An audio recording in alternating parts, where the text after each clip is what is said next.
AllBall TV. They scared, but I'm not. They don't like comentario. Y suscribe.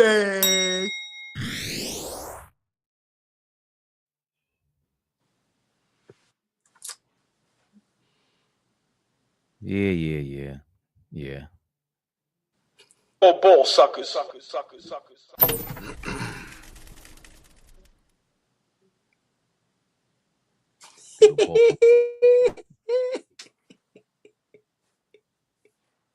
Threw the ball on the floor. We live? Big Flea. Never the little one, y'all.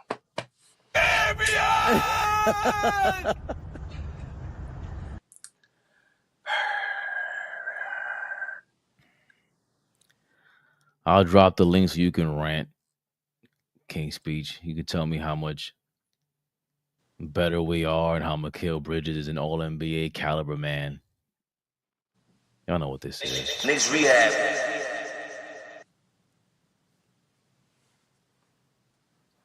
KNICKS Rehab, y'all. The hell, Flea?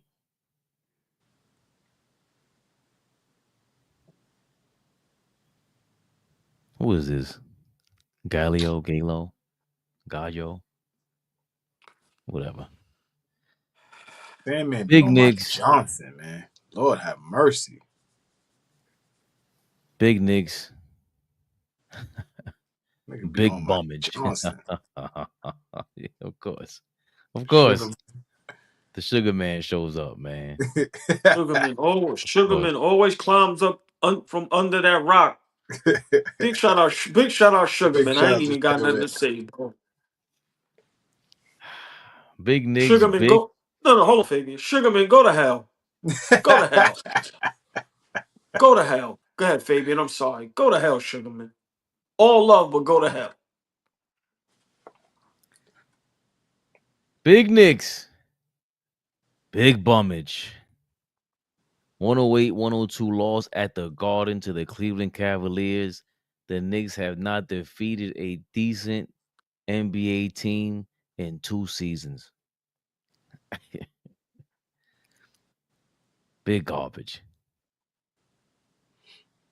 16 points for Evan Mobley, 11 for Jarrett Allen, 26 for Darius Garland, swishing and dissing, cutting and bucking Jalen Brunson. Jesus Christ. 19 points for Max Strus, not my twin. F you, Flea. 11 points for Craig Porter Jr. 15 for Isaac Okoro. He got on my damn nerves. Jalen Tyson got it on the action. What? 15 for OG Anunoby. Bad second half. 8 points for Josh Hart. 11 rebounds, 5 assists. 2 of 3 from 3. 17 points for Mikal Bridges. 8 assists. 6 of 13. He played 36 minutes. God damn. 27 for Jalen Brunson. 2 assists. 3 turnovers. As he looked great in the first quarter, but after that, whatever. We'll get into that in a second. 9 of 17 from the field. He shot pretty well. 12 points from Deuce McBride. 15 for Shamet. Mitchell Robinson, 8 points, 7 rebounds. It felt like he had more than 7 rebounds. He was pretty active. 1 block. Then he blocked that 3-point shot. Precious Achiuwa, after a big game against the Pistons. Donut, no points. 0 of 5 from the field.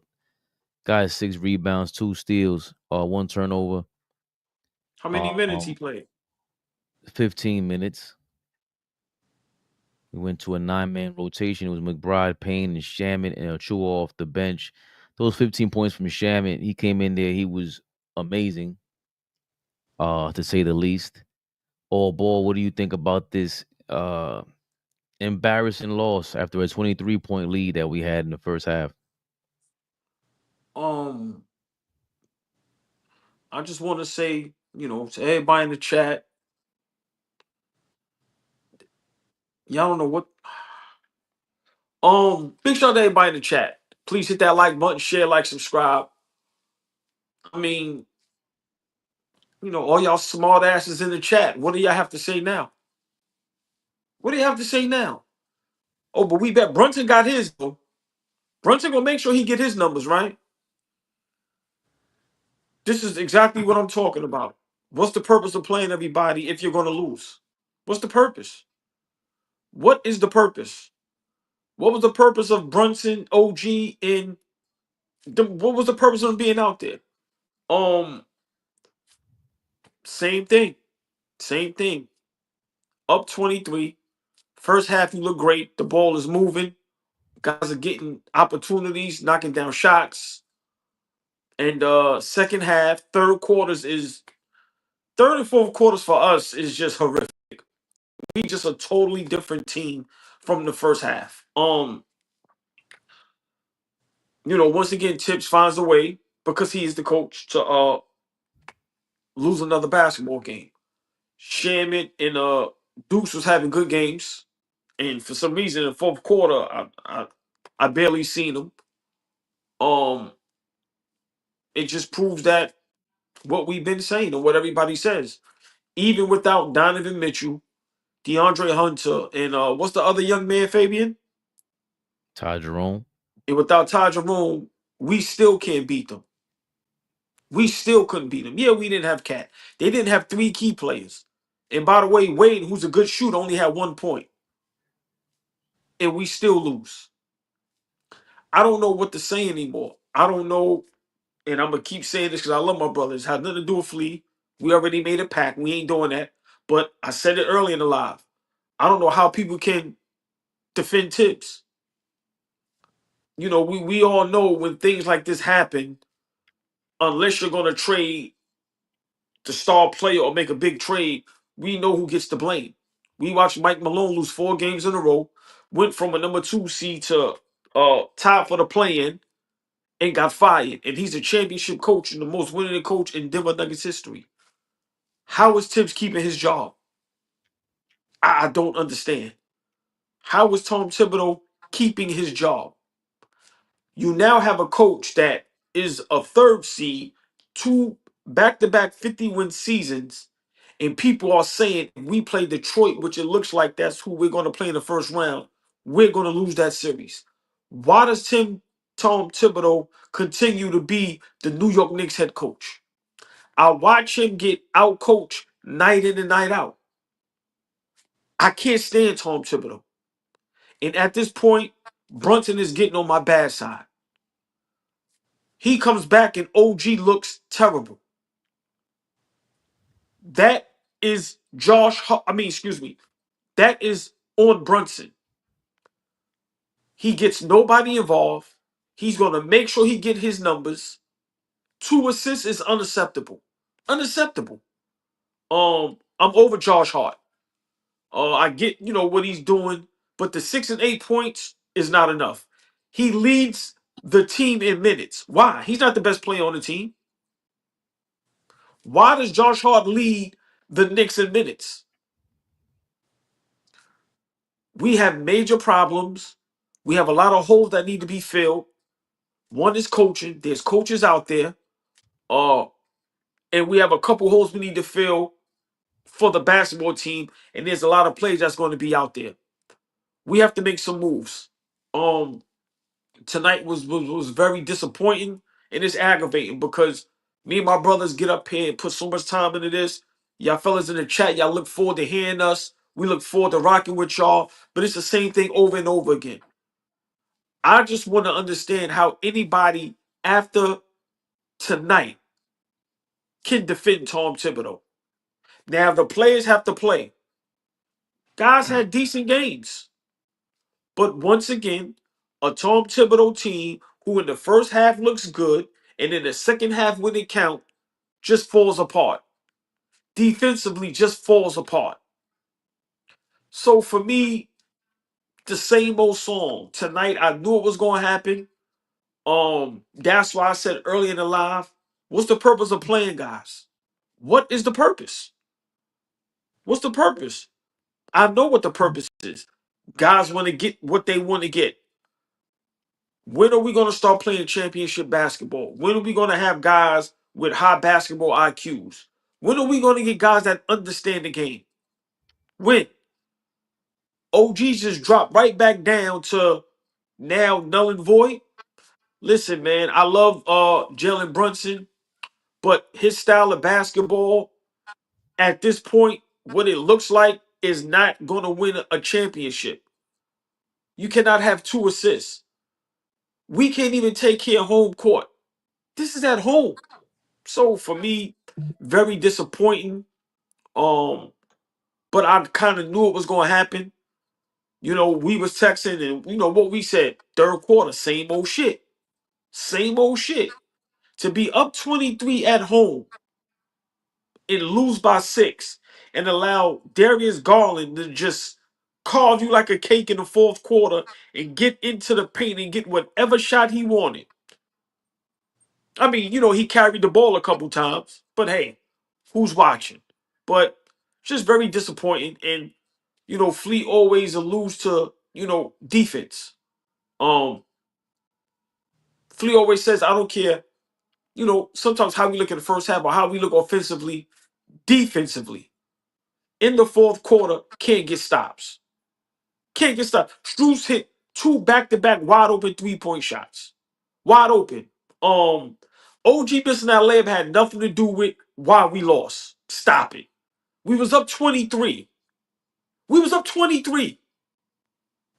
Come on, man. Come on, man. I love Brunson. You the captain. You gonna win clutch player of the year. Bro, you're not playing clutch. 2 assists? 2 assists? Yo, man, I'm aggravated, but just same old, fellas. It seems like this is Tom Thibodeau's culture. You know how people say, you know, what's the culture? The culture is you look like a championship contending team in the first half, and in the second half, you look like a playing team. It seems like that's Tom Thibodeau's MO. And it's been like that since he's been here. I remember Julius Rand doing them. This is before Brunson was even thought about. Same thing. How many games you've lost being up double digits in the third or fourth quarter? And I'm not even talking about the juggernaut teams. We've been struggling with teams like Atlanta, Chicago, Indiana for years now. I said this the other day, and I'm gonna let Flea cook. When Mike Malone got fired, we were supposed to fire Tom Thibodeau right there. Straight up. This team needs some type of shaking up. I can admit, we soft as baby shit. We are soft as a team. Cat didn't play tonight. So we can't sit here, oh, Cat is soft. No, we are soft. Mike Malone got fired that same day. Tom Thibodeau should have been fired. We need a new voice. We need to make a change. We need to shake things up. This shit is embarrassing and it's sad that all season we can't beat good teams. This shit is disappointing, man. I'm today I'm embarrassed to be a Knicks fan. I really am. I really am. We can't protect home. We sit up here and watch these games and have to watch this shit and just, you know what it is to watch something knowing is going to disappoint you? Yo, Flea. We sit here for 2-3 hours watching these games going, here we go. And we got to watch it because we have to come on here and we have to explain what's going on. You know how bad I want to take a nap and come up here and act like I watched the game? Like I'm being dead serious. But my brothers, remember, if you notice, I'm gonna let you go, Fleet. I caught the game a little late because I thought Garland, Mobley, and them wasn't gonna play. So once I seen all them play, I said, "Oh, we got a game." Okay, bruh, it's embarrassing, and I put this all on Tibbs and the coaching staff. The front office did their job. They did their best to make some changes, whether we, you know, think they were the right changes or not. You know, this is the first time we attempted to make some changes and do some things to move forward. But the way we're being coached, the way we're being ran, and the style of basketball that we play, gotta blame that on the coach. I'm back on Tibbs has to go. Tibbs has to go. And he is going to be the reason we do not make a big push in the playoffs. He will be the reason if we lose to Detroit. It's going to be because of him.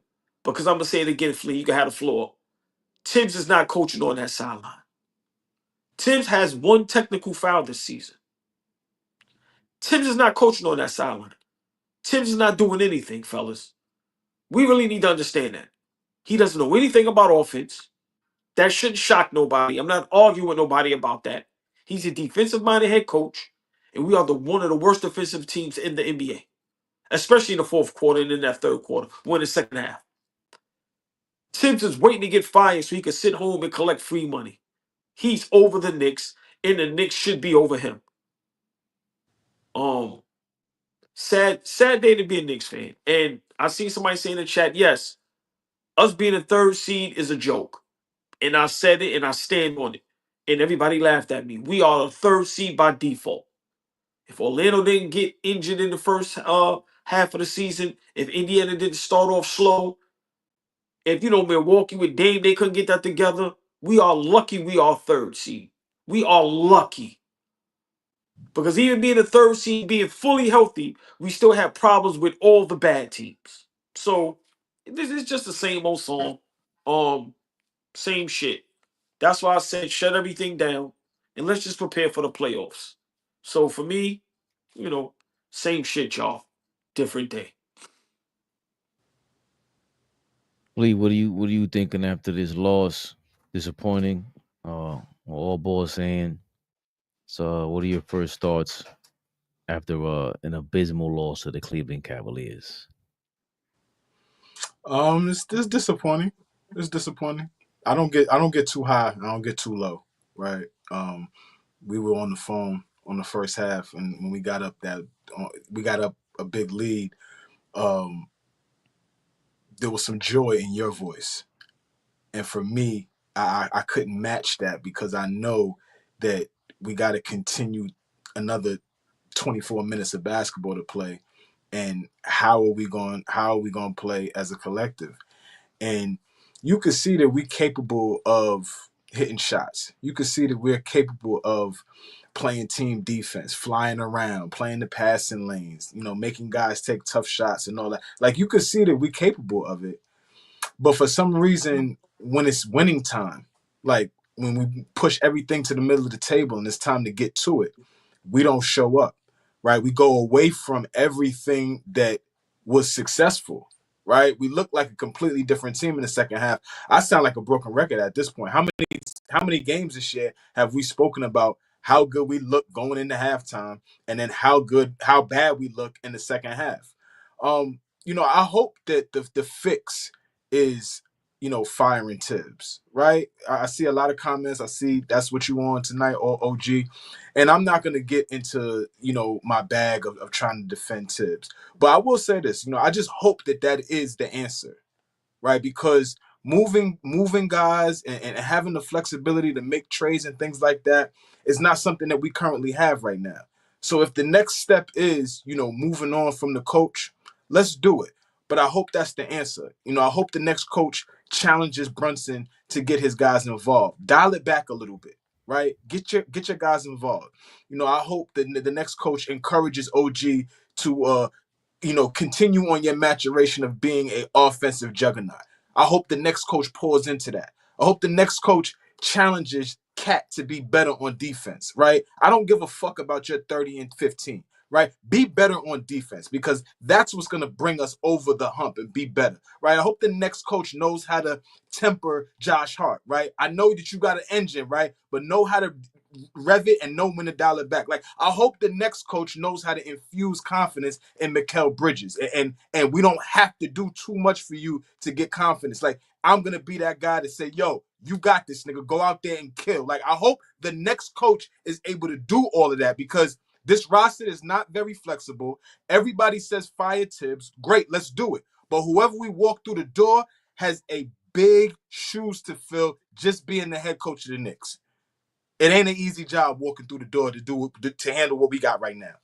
We don't play defense for a long stretch. Like, for a long stretch, we don't play defense, right? Spots, right? We get spots, but I'm talking about putting together a 48-minute game where we play great defense. We don't do it, and we'll never be a championship contender. We talking about when are we going to play championship basketball?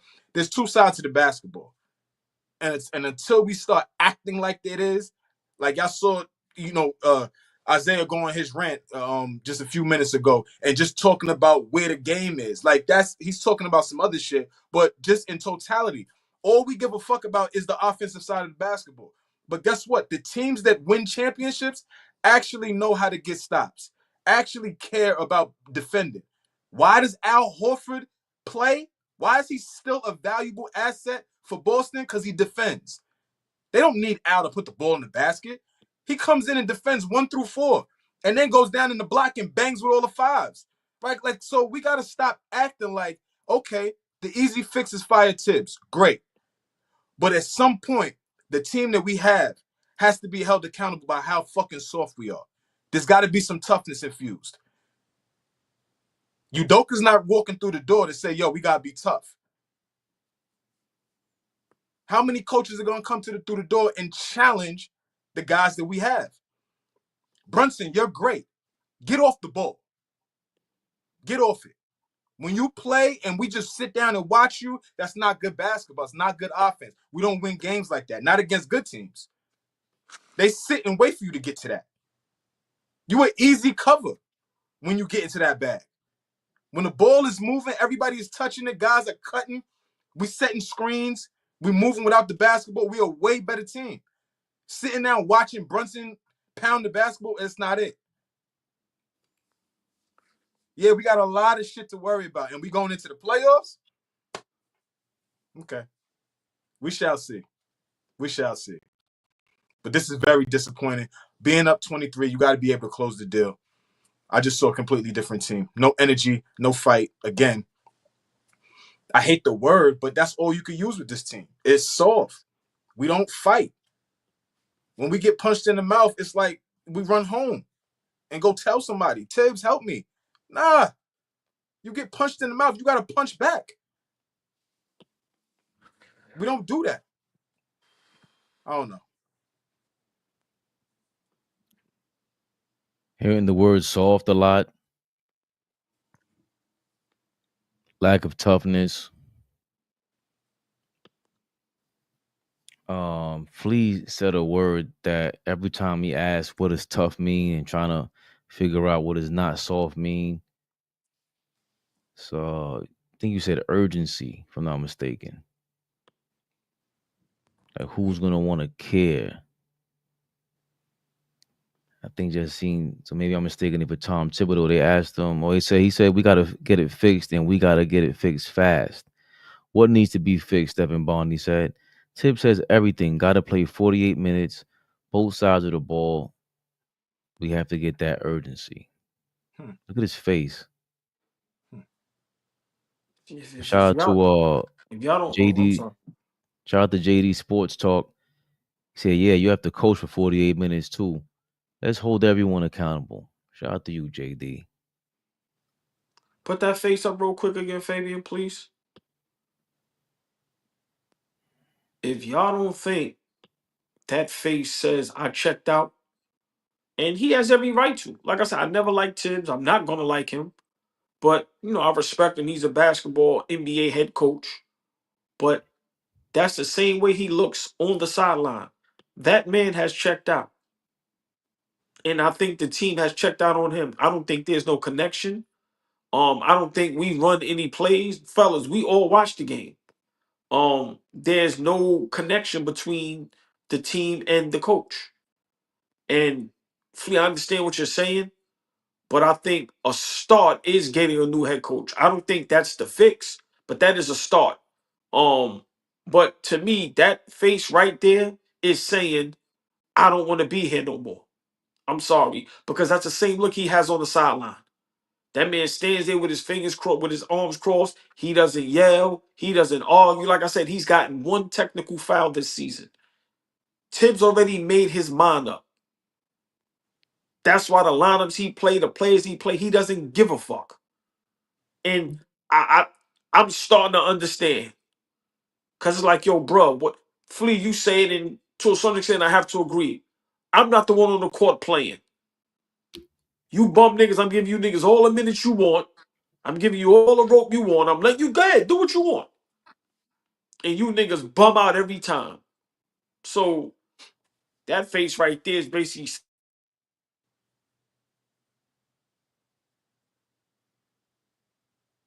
Yeah. So just the word urgency for me is like that's what toughness is. Everything you feel desperate, urgent all the time.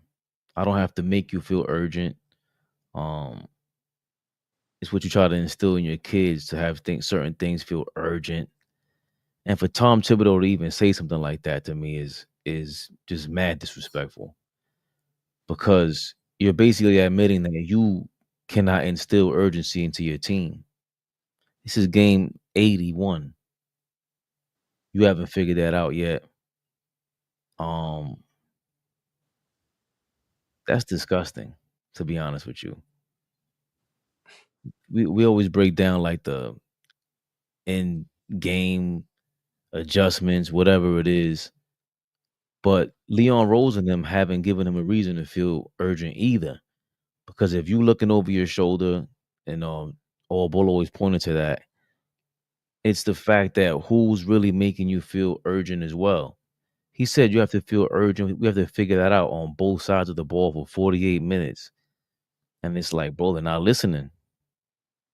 They're not listening. And they're probably tired.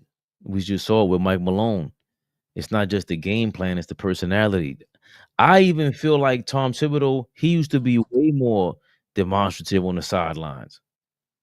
He used to be way more and I see him like I don't try to give y'all too much pushback on that, but I I don't know what y'all don't see. He is still extremely animated over there. He's still extremely engaged in the game. I don't know what y'all expect from him on the side. What does he have to look like to show y'all that he's coaching over there? What does he have to do for y'all to feel like he's engaged in the game? He's self-proclaimed, and anybody that knows the dude knows that he eats, sleeps, and shits basketball. That's all the dude does is basketball. Nothing else in his life is important but this.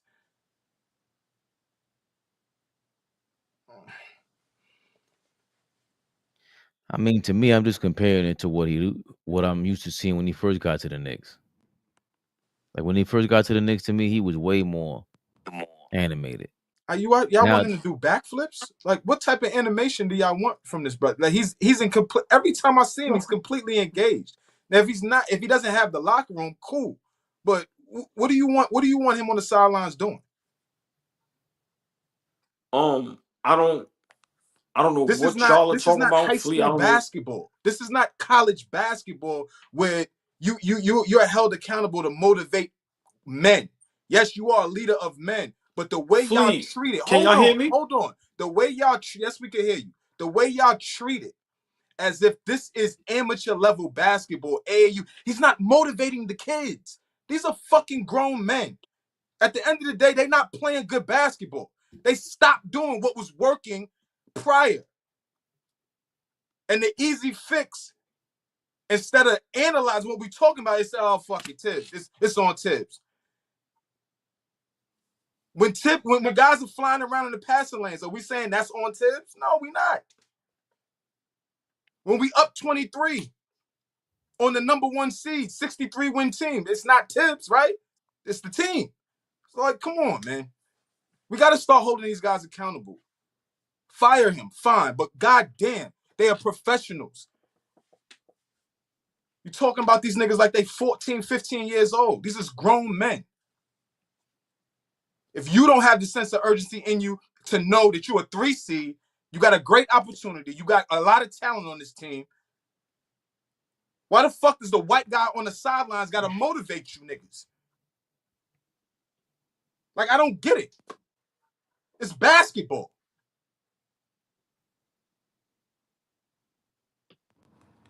So I don't I don't know what games y'all be watching. We almost be watching different games. I don't, like I said, Tibbs can't even get his coaching staff to stand up in the huddle when he calls a timeout.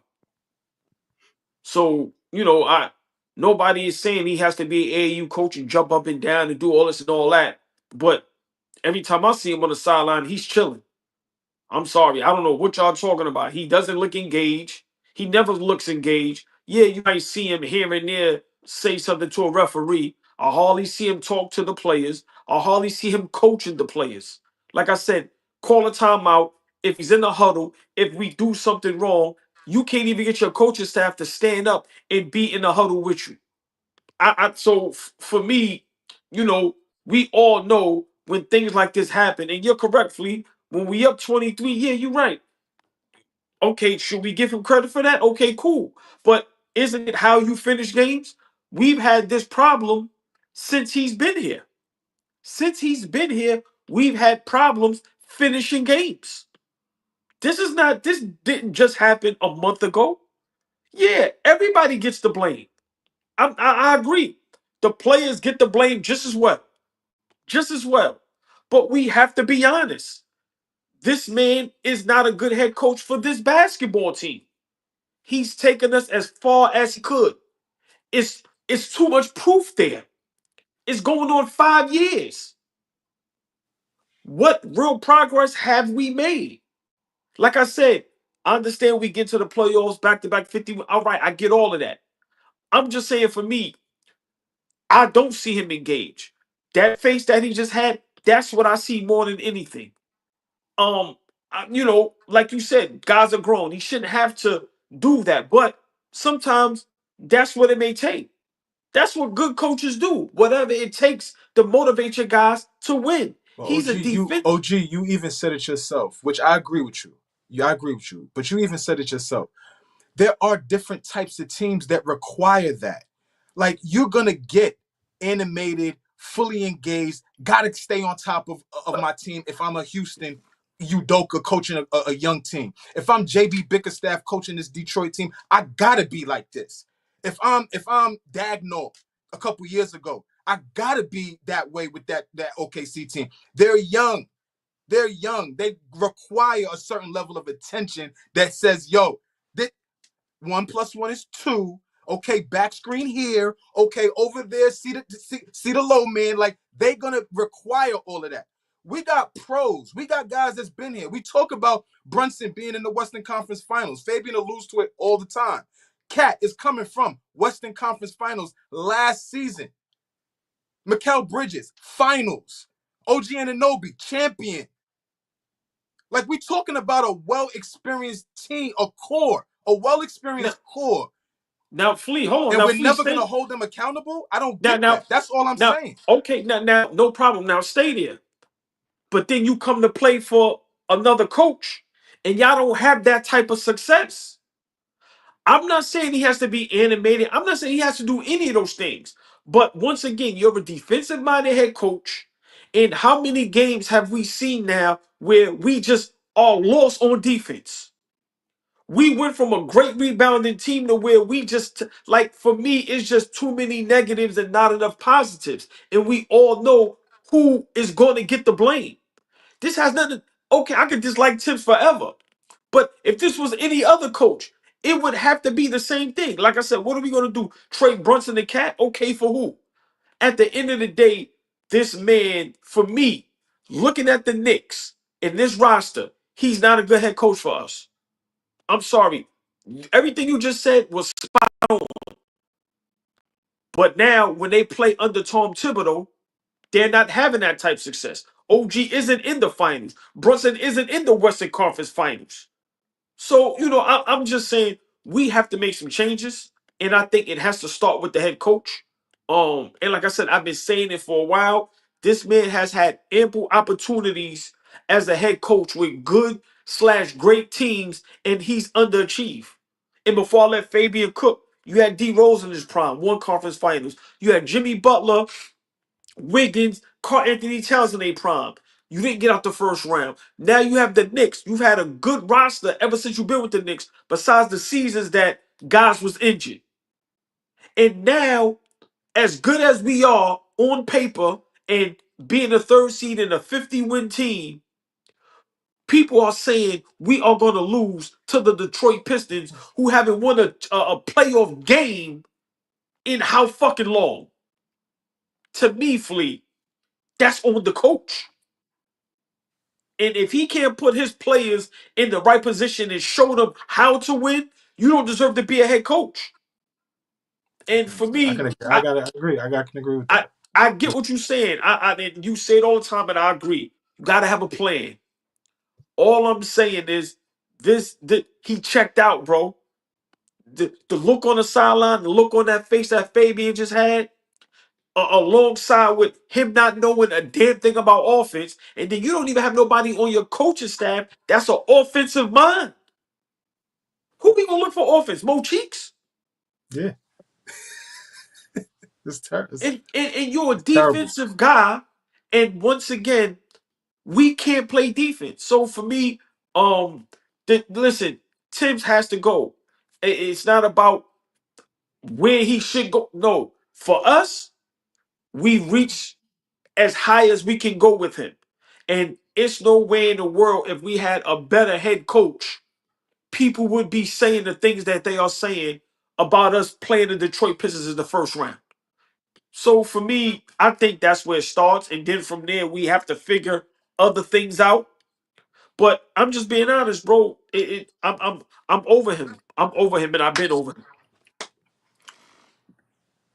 Fabian, what do you think is harder, to find a great head coach or to put together a good Listen, roster? man. I ain't answering no questions and getting cut off again, man. Y'all be rambling for 3 hours. It ain't happening. I want to talk about OG now, man. I'm disappointed in them.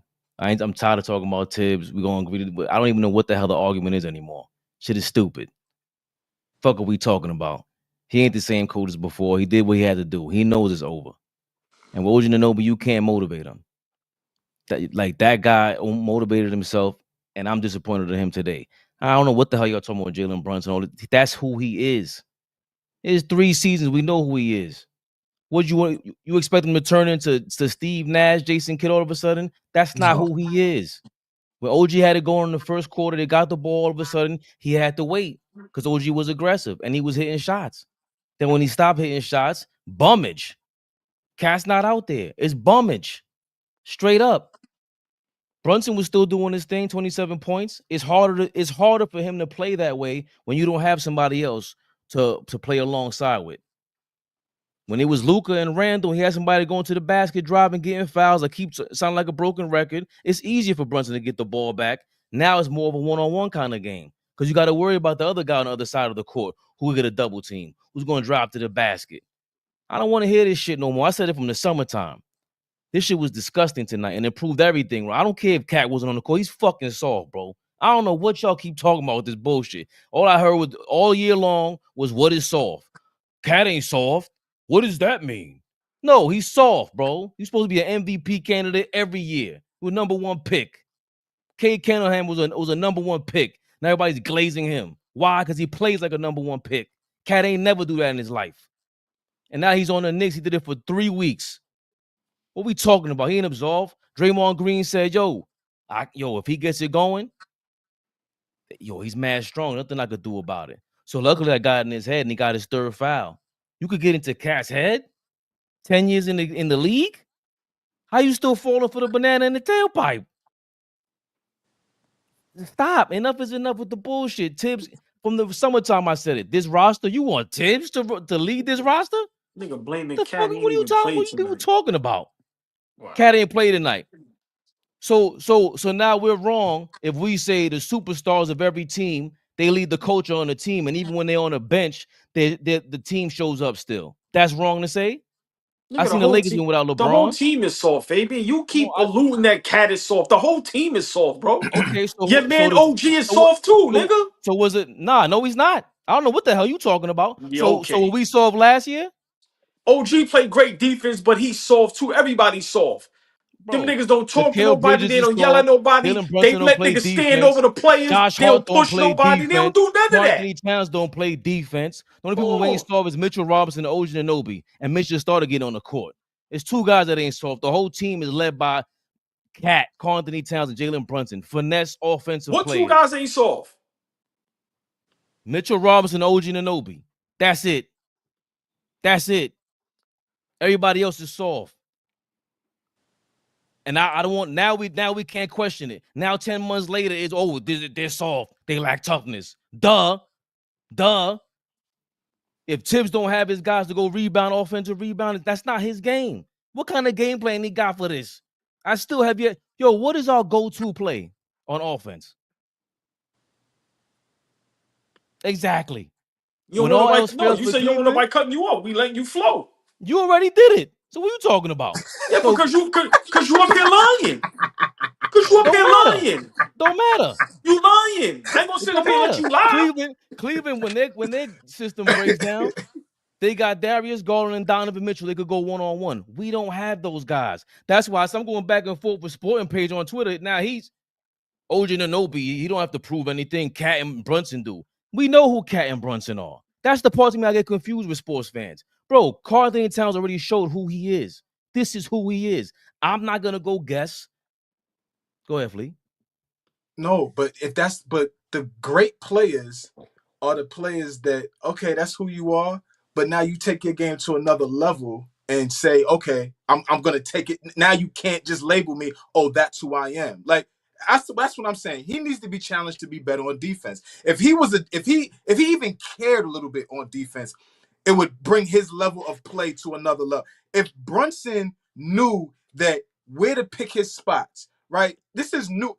I'm not saying this is newfound starting for Brunson, but again, Brunson is a guy that was a second round pick. He wasn't a highly touted guy coming out of Villanova, worked his way into a spot where he is now an all-star level player. But at the end of the day, you just praised Kenny Atkinson the other day, like for him to be able to get in Donovan Mitchell's head and say, yo, you could dial it back a little bit because it's going to help us go to the next level. The same thing could be said for Brunson to be able to, for the talent that we have. Mobley has ascended. Darius Garland is back to an all-star level. So, Mitchell, you don't got to be the guy that's going to go get 30 a night. You can play through the rest of those guys, and guess what? Ta-da, we a 60-win team. So, yeah, Brunson can dial it back. We can't just reserve it to, oh, that's who he is, and we can't challenge him. I don't think that that's fair for if we really want this team to be better. I think Donovan Mitchell is way more capable of dialing it back on scoring wise and being able to pass like that. He's just a better athlete than Jalen Brunson. He can do things that Jalen Brunson can't do. Everything Jalen Brunson can do, Donovan Mitchell could do in his sleep. He has the capability to do all that. So to me, in my opinion, if Atkinson telling him to dial it back, I can do that, kick it out, and still move all ball and do what you need me to do. Run in transition. In transition, he's ablaze. He's getting easy baskets all night. And all of a sudden, he turns it up in the fourth quarter. There's been games I watched with Donovan Mitchell. He don't do nothing for 3 quarters. He's just chilling, giving the ball back. And all of a sudden, the fourth quarter, snap of a finger. Because he's just that. He's a different level of athlete than Brunson. Man, he's a first-round pick. You know what I'm saying? Like, that's when that stuff kicks into me. But to say that, Karl Anthony Towns, what do I expect? I would be shocked if he had legendary playoffs. You know what I'm saying? Like, that's just how I feel about it. When he came to the Knicks, I'm just like, bro, how is he? I'm glad he's rebounding the way that he is, but it's still like to what you're saying, even when on defense, there's beyond the lack of toughness, even though I was saying it today earlier, even the way he shoots the ball, it's like something is wrong with his neck. It's like the way he reaches up, he doesn't play like he's 7 feet. He doesn't rebound like he's 7 feet. He doesn't try to block your shot like he's 7 feet. That's a problem. That's why he's always been soft to me. You know what I'm saying? If Brunson was 6'6", what would he be doing? He'd be bananas. That's a great description. That's a great description. Being able to defend and block shots and all of that. You 7 foot. So you should be able to be somewhat of like guys like him, Miles Turner. There's some other guys that I could think of that they don't pose a threat around the rim, but they 7 feet. Like, that's a good point. I expect more from him. The ball funny to me, man. Throwing the hate crazy. I've never liked the way. Nigga said we blaming Cat and he ain't even play tonight. Fuck him, man. Fuck him. So what y'all talk? Don't even start until they get to that conference championship. You keep shaking your head all you want to, AllBall. I said it in the summertime, bro. I did not like that trade, and they ain't proved me wrong. We're a third seed. We're a third seed. We haven't beaten a good team. We're 0 for 10 against the best teams in the league, bro. And then we lose like this. How, like last year, we Like, did not feel like this going to the playoffs. Go ahead. I got no, over. I got my 10 minutes on. like when does it become the players and not Tibbs, OG? When you're 0-10 against the top level team, like when does it become not about Tibbs and about having some pride on the basketball court? It's either Tibbs or Cat. It's for me, you know, the same problems we have this season is the same problems we had last season with the team that everybody liked, where we were losing games down the stretch. Same thing. Hold on. Listen, you asked me a question. Let me respond. You know, people think us missing Randall and DiVincenzo, maybe this season, y'all think we'd have won 60 games? We'd have been tougher. We'd have been better. The ball would have been flowing better. I don't know that, right? But I know that last season, we lost games the same way we lost games this season. It's just that what we looked a little tougher. I mean, for me, That's not true. okay. I mean, we could agree to disagree. But for me, you know, this season tonight, Cat didn't play. Is Cat soft at this point? Yes. He had a stretch where he wasn't looking soft when we was bragging and boasting. But right now, he's definitely soft. But as a team, also, we are soft. When I say OG is soft, I'm not saying he's not a great defender. But once again, you know, there's different definitions of being soft and being tough. And we have no tough guys on the team. We have no dogs on the team. That's just the truth. Nobody. So for me, you know, we could point the finger at Cat forever. Cool. I'm not gonna argue that because right now he's proven Fabian right. Fabian never liked to trade, and right now you're correct. But we have to blame everybody else as well. Brunson looks suspect. Josh Hart looks suspect. Like I said, the only one that's consistently been playing great defense is OG. But it doesn't make him tough. Like I said, you know, we get beat down. We get punked every night. Second half, we up 20, we up 15, and we just let guys do what they want. So for me, you know, to me, it starts with the coach. Y'all talk about culture. This is the culture Tibbs built. Last season, okay, you built a tough culture, but we still was losing. And we all agreed that first round, Philly wasn't healthy. Even though Fabian was totally correct, he had us beating them regardless. But everybody know my mindset. I will never let go losing game 7 at home against bum ass Indiana. We all watch the games. Tom Thibodeau cannot coach offense. Our offense is two things: give Cat or Brunson the ball, and that's it. We need a coach to fix that. We need a coach to fix our defense. That's what coaches are there for. So, Flea, I get it. We're not saying hold your hand, but we need somebody to help us run plays, put guys in right positions, help Brunson understand, bruh. If you want to win it, see, my thing is this. What do y'all want to do? Do you want to win championships or not? Because if not, we can ship you to Washington. Go get 400 million and do what the fuck you want.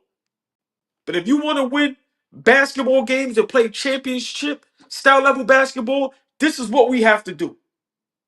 And if a motherfucker don't want to listen, ship they bum ass out of here.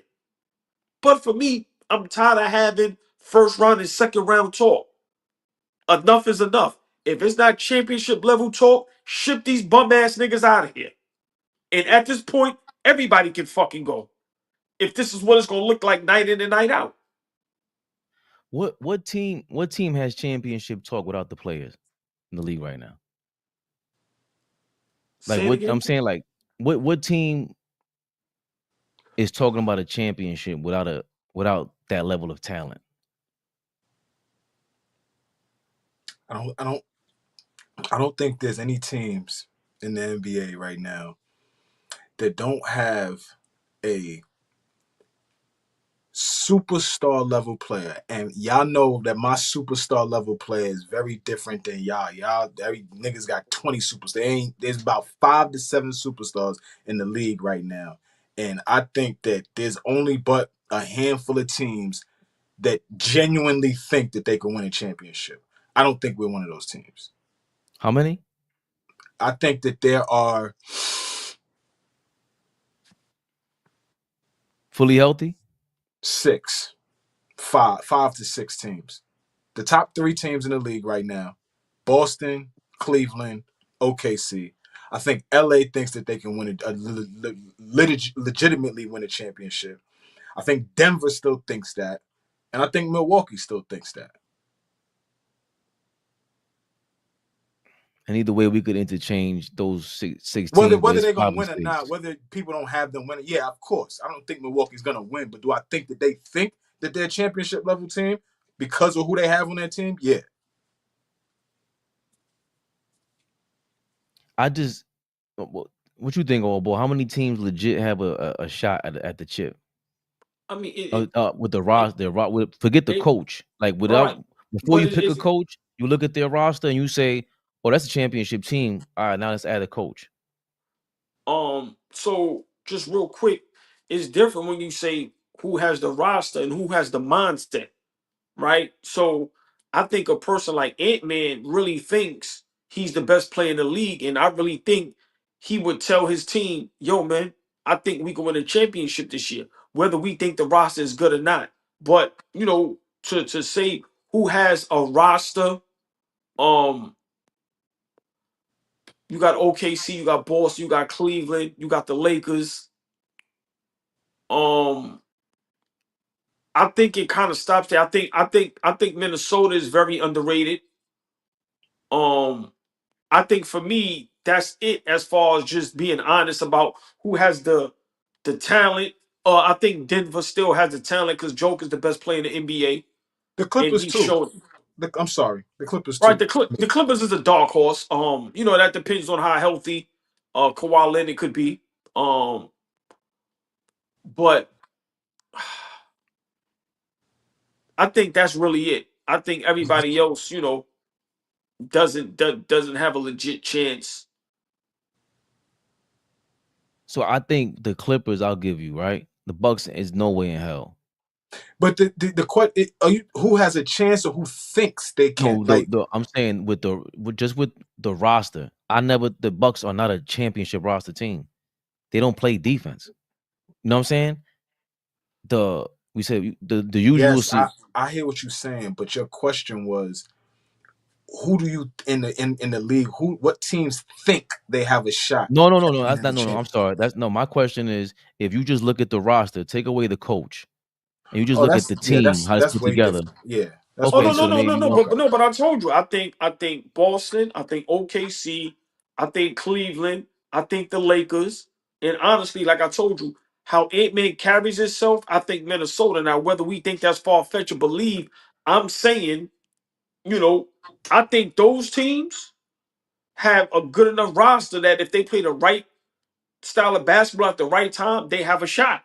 And maybe the Clippers because you have Kawhi Leonard, who's known to do what he do, and if James Harden can show up, that to me that's a dark horse as far as that. But those are maybe the 5-6 teams that I think legit have good rosters, superstars, and have everything intact to where if they play the right type of basketball at the right time, they all have an opportunity to win a championship. Yeah, Let me ask you this. I understood what you were saying. I missed what you were saying, Fabian. Nah, I'm sometimes I explain things Yeah. crazy.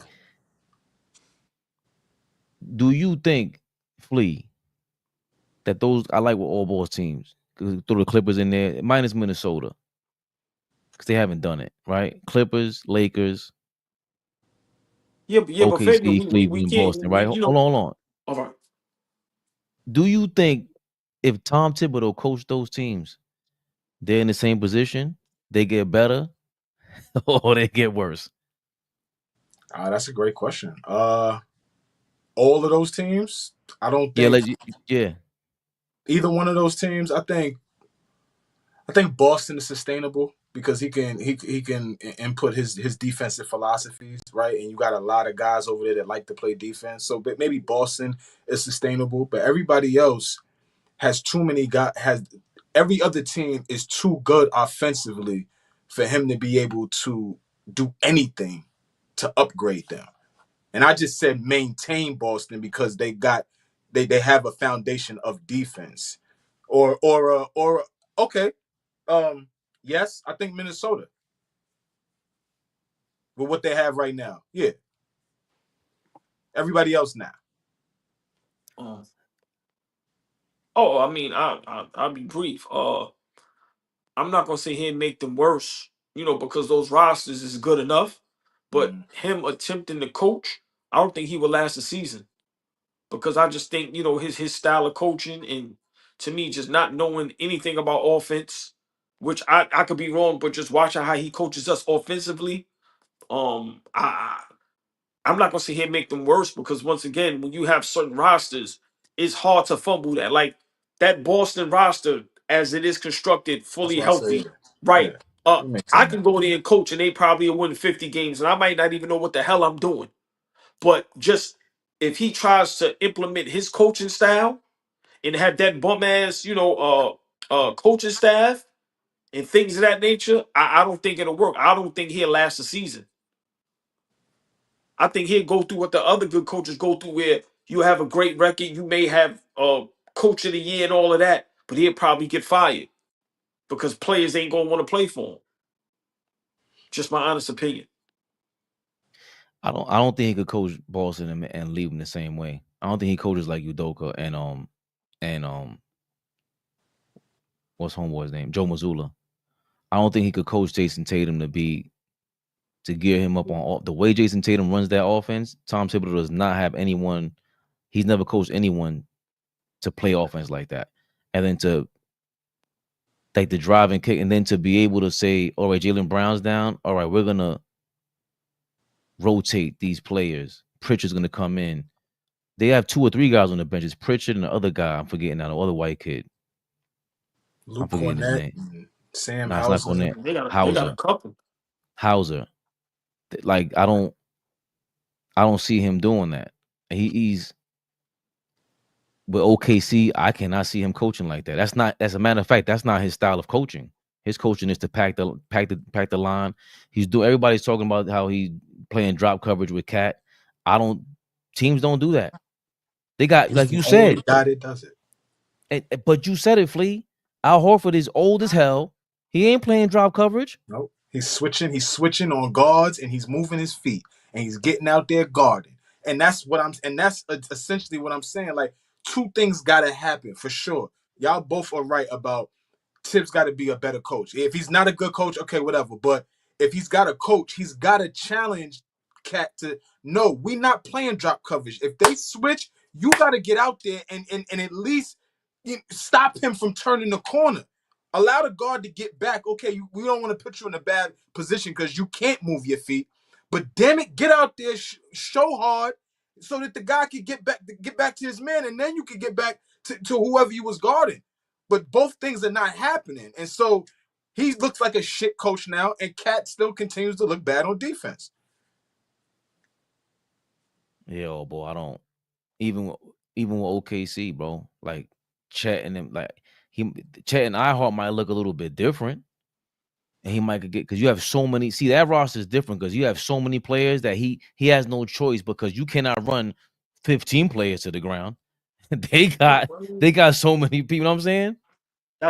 That was a great question, but we all have to realize, he's had those situations already. He's had a good team with an MVP caliber guy in Chicago. I mean, I'm not saying that's comparable to having Luca and LeBron or, a stacked old kid. I'm not saying it, but I'm just saying he's had good to slash great rosters. He's had a Minnesota with a prime cat, Jimmy Butler and Wiggins. Like he's had good teams and he hasn't gotten them over the hump. Okay, I'm not saying get to the finals, but like I said, when the last time we seen him where the basketball world said, well, Tibbs coached a hell of a series, even though they lost, or whatever. You know, when last time he been to Eastern or Western Conference Finals? When, you know, so for me, you know, I just feel, you know, I don't see him. Like I said, I think after this, I mean, this may sound crazy, you know, he may have to go the Bill Belichick route, where he may, after this, it may be college, man. I don't see him coaching again in the NBA. It's just because his coaching style, like I said, unless he gets the right staff around him, which I told Flea before, okay, we don't fire him, at least get a great coaching staff that can complement you, that can help you on the offensive end, help you on the defensive end, things of that nature. But for him to just have all the power to where he does everything, it's no good. And it's starting to show. 5 years, it's starting to show that, bro, you not good enough to do this by yourself. Even the good coaches have superstar and all-star coaching staffs. So who is he to think that he shouldn't have great basketball minds on his coaching staff? So to me, that's where he gets in his own way. That's what I meant to say. Tom Thibodeau gets in his own way, Flea. So he may be a good head coach. But for me, looking, you could tell he's stubborn. And once again, he's just getting in his own way. And I think after this, I don't think we'll see Tibbs as an NBA head coach again.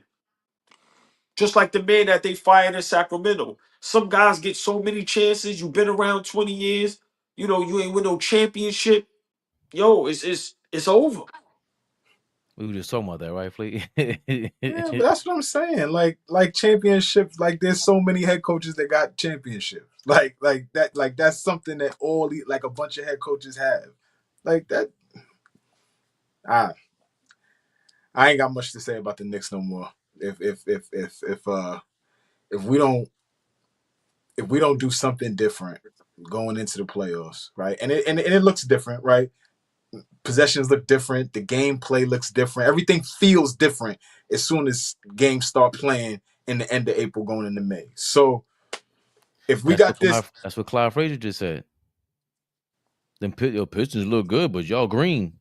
When it comes to the playoffs, it's a whole nother animal. yeah. So that's what I Need said to at the get rid of beginning. him too. I said that at the beginning of the show.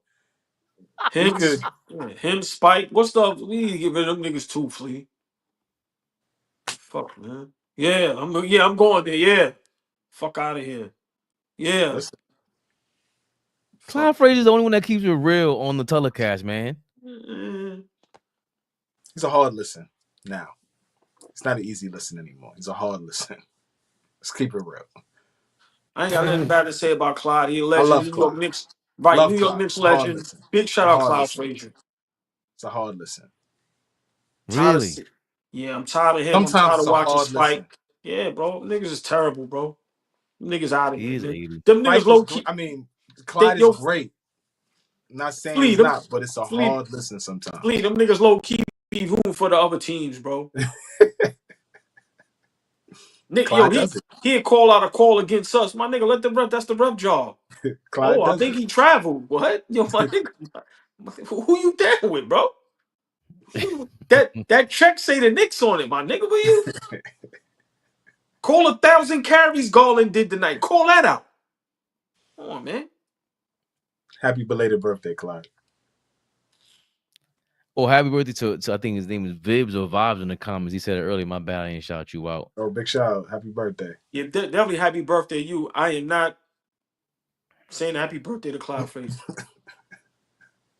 That was From like the AllBall week. TV family, happy belated birthday, Clyde. He went on television with a Boston Celtics fan and totally shit on her. Fabian, I'll have to retract what Flea just said. Clyde, Flea said happy birthday to you. AllBall did not say happy birthday to you. I don't know how Fabian feels, Clyde, but I didn't say happy belated birthday to you. Let's correct that, please. My favorite announcers ever was the Boston announcer, Tommy Hines and the other dude, because they were bananas. and Grogan, bro, straight homers. Oh, you sure. Would have liked them if they were like. Nigga, I went to school in Springfield, Mass. So we got all the Boston games, and I was there the 08 year. So can you imagine that year when they won a championship? Kevin Garnett, Ray Allen, all of them. Heinsohn and that other dude, they was going crazy. Homers, you absolutely right. Tommy Heinsohn, rest in peace, Tommy Heinsohn, man. Yo, when it was Antoine Walker and Paul Pierce, he'd be God. like, and Walter McCarty was there. Walter. They used to go crazy. What's his name? What's Was that the called? coach? I ain't heard Walter McCarty's name in a long time. Party We hard like drafted him. Walter McCarty. We drafted him, by the way. And your man from Syracuse, John Wallace. Big shout out to John Wallace.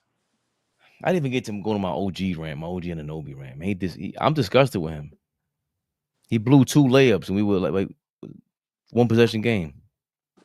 And I gave him props like, yo, he's looking great. He's polished at the rim now. Looks a little passive. Looks a little passive now that Brunson's back on the basketball court. But we kind of a little passive, and he looks yeah. So now, yeah, you know what? Now that I'm over my rant, AllBall's right. He does look soft. Looks soft. Bro, go hard. What you doing? He looked tired though too. I'm not gonna lie. I know y'all jumping off. I'm gonna send King Speech. I send you the link in your YouTube. I don't know how else to send you that. You got like 3 minutes because I'm out of here. You know, the old man, you know, it's past my bedtime. Got to go to work. My brothers, love y'all. Chat, love y'all as well. No he's from me when we losing. All right, so and once again, I did not say happy birthday to Cloud Frazier. This guy's crazy, bro. Nah, he put the middle finger up. He didn't put a middle finger up to Cloud Frazier, bro. Get Clyde the fuck out of here. He done with Clyde. He pissed off. It's AllBall, you know. King Speed, I send you the link. I don't know where else to send you the thing. You out of here? Never the little one, y'all. I'm out of here. Ray, love you, brother. Are we live? Big Flea, never the little one. King Speed, jump in here, man.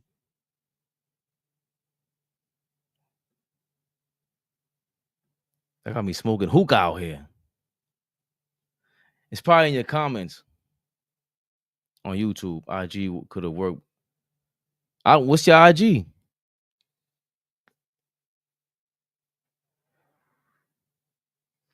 Nah, I don't worry about AllBall. He's not on that kind of watch 10 drill. How dare you?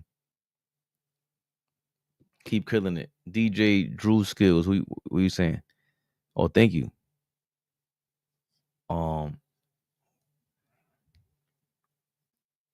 Give him a Tommy point. No way to replace a guy like you, David Smith. We know about you, man. You the Cat supporter. No way to replace a guy like Cat. He can average 35 and 14 with 5 to 6 assists. If coached right, the right point guard, it could be insane to move on. Bro, it's been 10 years in the league, man. How many times has he been a top 3 MVP candidate?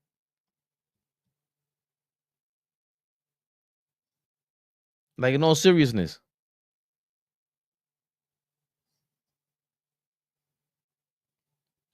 What MVP? Giannis is not letting you just take over the team like that. Giannis got Dame over there, and he's still like, yo, I'm getting mine. It was a struggle for Giannis and Dame Lillard to be on the same team, and Doc Rivers had to break down. Okay, after a rebound, we got to go let Giannis do him. Because after a rebound, he's in transition. It's a lot harder to go stop him. He's going downhill, and then he could do his thing during transition baskets or transition plays. With Dame, he said he'd rather Dame inbound the ball. So that way, if the ball's already, it's stopped, and he's a point guard. That's his game. So he's figuring out these two bulls on the offensive end, how to work their game. I have yet to see Tom Thibodeau talk about that with Jalen Brunson and Karl-Anthony Towns, number one, which is really your point about Karl-Anthony Towns getting coached. But number two, I don't think he has to, because Karl-Anthony Towns, all this no ego talk that Josh Hart was doing is now, it looks stupid, because OG Anunoby, ever since Brunson went down, used his ego to have AllBall call him a second option, right? There's no way. How is it that OG Anunoby was looking like a number one option over Cat? The person who makes everything easier for any team would be Karl-Anthony Towns. He's the best passer on the team, the best shooter on the team, the best post-up player on the team. and somehow the game is harder when he's in the game? How? You play no defense. It's like, so this is what Flea's point is also. You're giving a lack of effort on the defensive end, a total lack of effort, and then you still go half-ass on the offensive end? You got more gas in the tank if you ain't playing no defense, bro. I can see why OG's tired in the third quarter today. He's tired because he's playing defense. These guys got to D up. Maybe I should start shooting Mikal Bridges some bail because he has to guard the point guards at time. Oh, shit. On the IG. Thank you, King Speech. King Speech shall be joining us shortly. Long-time supporter.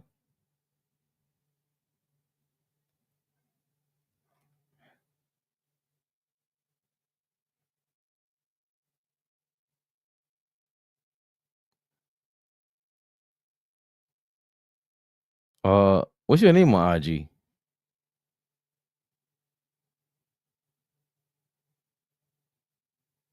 Are you Reggie Battle? No, that's Monkey Wrench. Sorry, Monkey Wrench. I put your business out there.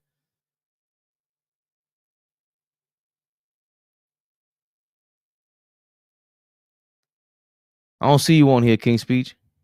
Oh, you're rolling. Oh, see, rolling. Oh, you're rolling Martinez?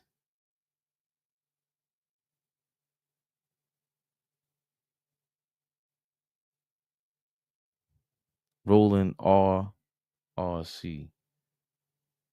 I still don't see you.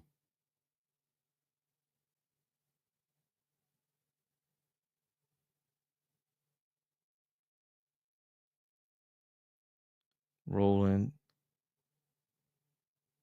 R.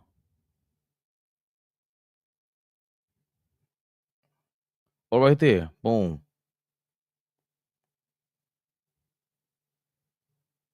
Can I send you a DM?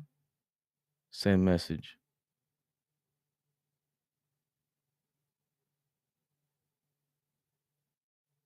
Oh, my bad. I'm just seeing this now. Look, y'all don't even go on IG like that.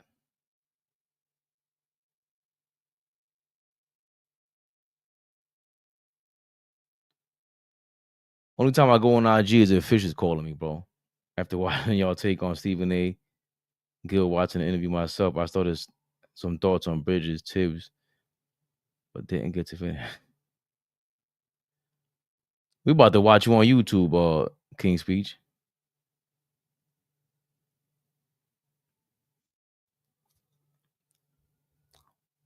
Oh yeah. Is your camera on? You just got the mic up. Just got the mic up for now. Doing some cleaning. Y'all, you hear me? Perfect. All right. Yeah. Man, listen, man. It's been a long year, bro. Ever since we made the trade, y'all jumped on when we made the trade. I try to stay. Like I said, so I'm doing my little segment on the channel, the Optimistic Nick Fan, right? Because, bro, we get ran down by everybody, bro.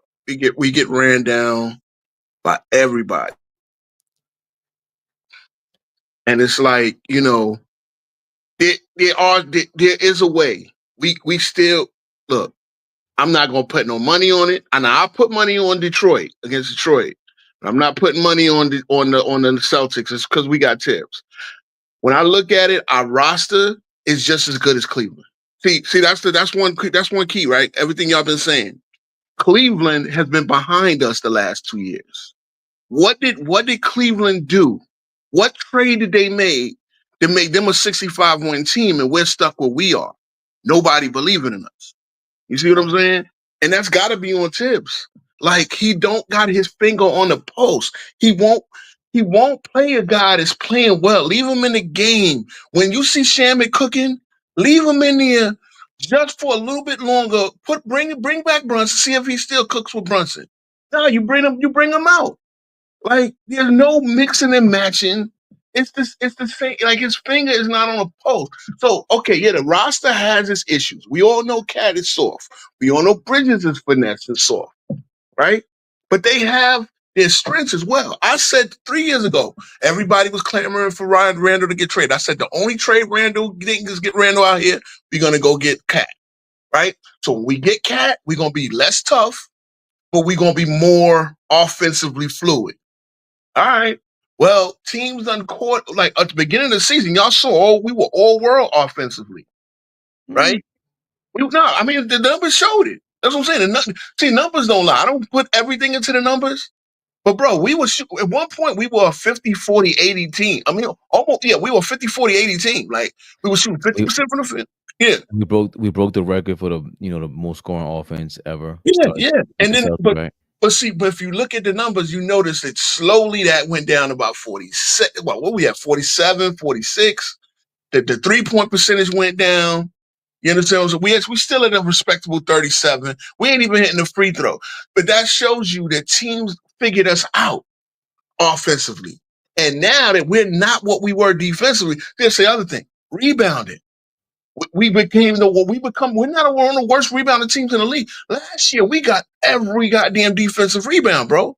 Now that's what Boston's gonna kill us, right? I was just debating with your boy Lamont up at FYF last week.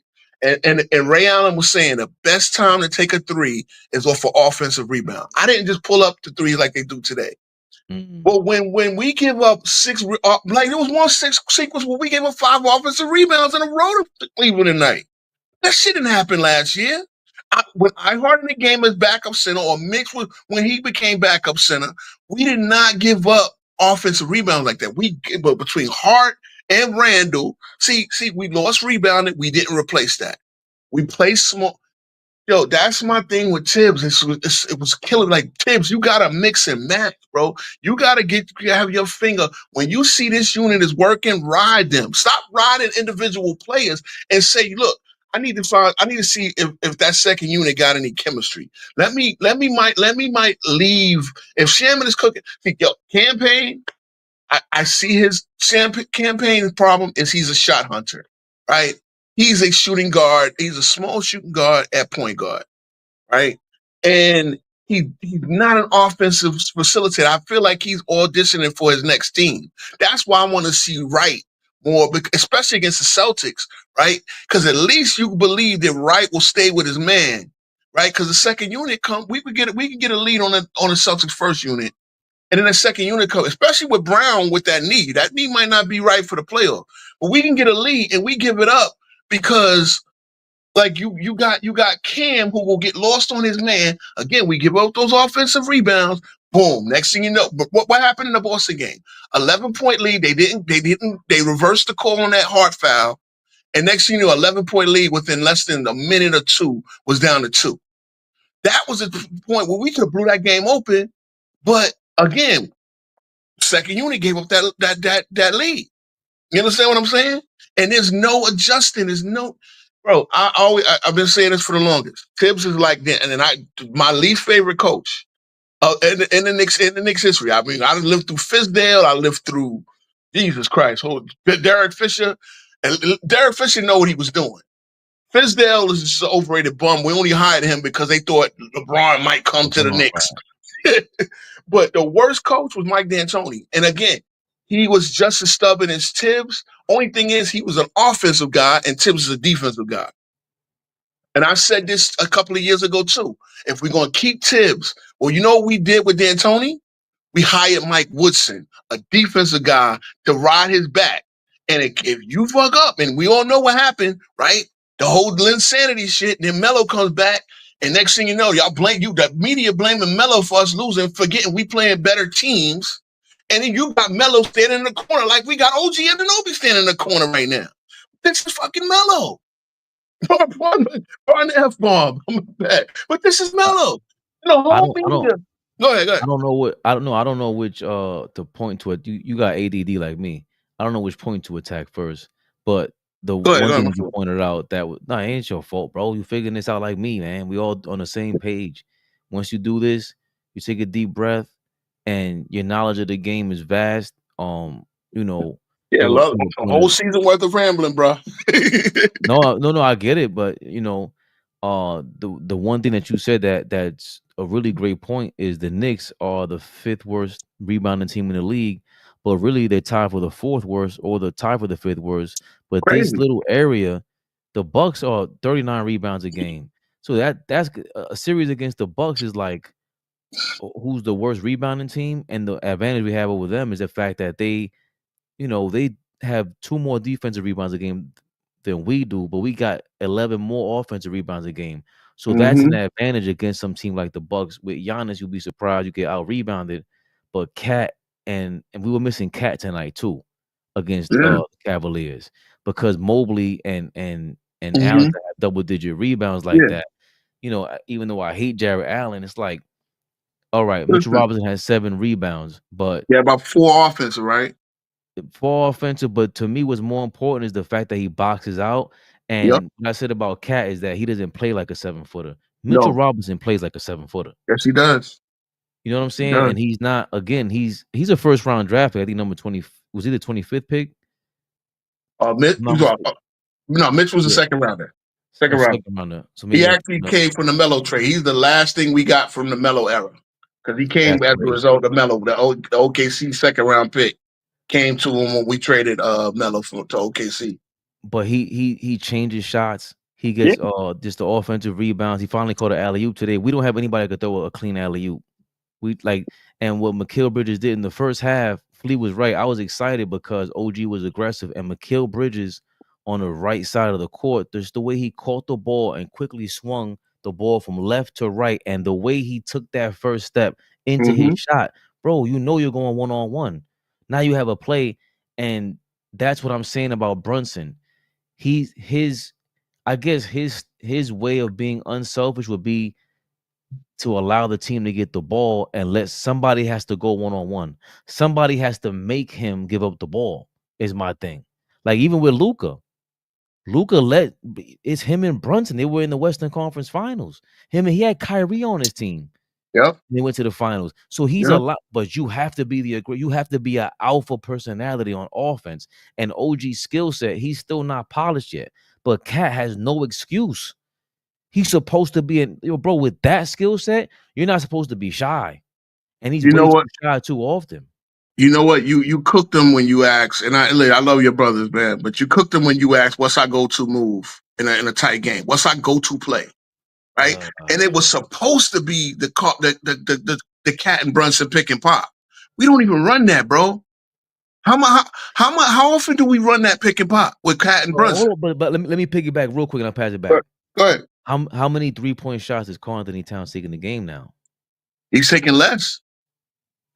Ever since he was cooking before the thumb injury, he was cooking, and then it slowly went back. It was a point where he couldn't make none because he was at over 50, he was at 55% or some shit like that, right? And it was a point where that thumb injury he couldn't make none, but then he got it back, but he's not as confident, right? And he'll take it when it's open, but he won't take. He'll take it if he makes 3 or 4. He'll do a heat check, and then that's it. And again, we're not purposeful offensively. I see, like, again, right. Y'all say we can't beat this. No, we can beat them. We just haven't done it. And I'm gonna say this: we probably would have won 3. I'm saying we would have won 3 or 4 of these games. 3. Look, the Boston Celtics game, bro. How the hell do you not foul Tatum? How do you let him get over half court dribbling? And then OG. See, this thing with OG, right? I love y'all. Know y'all love OG, but how can you get like we're up 3? If Tatum drives to the basket, you want him to take that 2. You want him to take a 2. I mean, the worst thing that can happen is they get an offensive rebound and kick it out to the 3. But you cover the 3-point line. He got faked out thinking Tatum was going to drive. If Tatum is going to drive. You stay at the 3-point line because that's the only shot that's going to extend the game for them. If you're not fouling. You understand? At that point, if he's going to take a 2, you want him to take a 2 because if that's better percentage than see stuff like that. That's percentage basketball. You're up 3 and they have the ball with 11 seconds to go. You have an 85% chance of winning that game. It goes to overtime. We lose. It's either you meet him in half court and foul him there because at that point you make it a free throw contest, right? You just saw Tatum go 2 for 3 when Cat fouled him, right? So that gave us a chance to go up 3 on the hard layup. That's just fundamental, and OG should know that as well. If Tatum is going to drive into the, like, you knew that the step back is coming, so you should be there to meet him at it. If he makes it, he makes it. I know at that point, once he goes in the shooting motion, you don't want to foul him because now you're talking 4-point play and we could lose the game. But by the same token, then he should not be able to make a three there. See, these little things. Okay, there's another little thing about Thibodeau. We can't inbound the ball at the end of the game. I remember a couple of years ago against the Bulls, we had like 3 straight turnovers inbound in the game. We were up 6 and lost to the Bulls. We still have this issue. And then my thing is, at that point, Tibbs, you are nursing the lead. You have the lead. Why are you not bringing your free throw shooters in and bringing multiple guards? Because that's all, like, guards will get off the ball quicker. You can get it to them easier. And then when they get fouled, you want your 80% shooters at the line. So it's a free throw contest. We lose these games now. It's the little things, and these teams. Again, I'm gonna say it again. Cleveland was behind us the last 2 years. We stopped Cleveland in 23. We were better than them last year. What did Cleveland do? And what did they do? Right, as you said, they let Spider take a step back. They situated the rest of the players on that roster. Everybody else got potential, got individually better. And now their team is connected offensively and defensively, and we're discombobulated. I know we made the trade. You understand what I'm saying? But again, and that's Tim's job to put that roster together, because I'm going to look at the roster top to bottom. There's no way Cleveland has a better roster than us. They're just a better team. Now, Boston, you can say, has a better roster than us. We got the better starting 5, but Boston has a bench that they've developed. See, that's another thing. We haven't developed a bench all year. You understand? We don't like I don't think Campaign and Shamet, like, they're not good enough defensively. Like, they can both heat it up, but I don't think they're that connected. I think that's a weakness when we go to that backcourt. You know what I'm saying? That's what other teams, they catch up to us. So that if you look at our bench, it's probably negative. We got 5 guys scoring 18, 26, and 24. And Hart gets his 14 with all his intangibles, right? So our first unit is good. The second unit never got a chance to develop. He doesn't play him. He quick hooks everybody. He doesn't play people consistently. Like, look last night. Tucker in that game played 26 minutes. Doesn't get in it. Like, Tucker is it. You want to give Tucker a good 10 minutes just to battle somebody, just to take like, that's why I said, Tibbs, y'all done showed the picture, right? Y'all showed him on a press conference looking all spaced out. Look crazy. Nah, he look crazy. Bro, it's something to it, bro. It's something to it. And in this day, when Mike Malone, it wasn't even 24 months ago. It was 22 months ago. He had a parade in Denver, and he's out.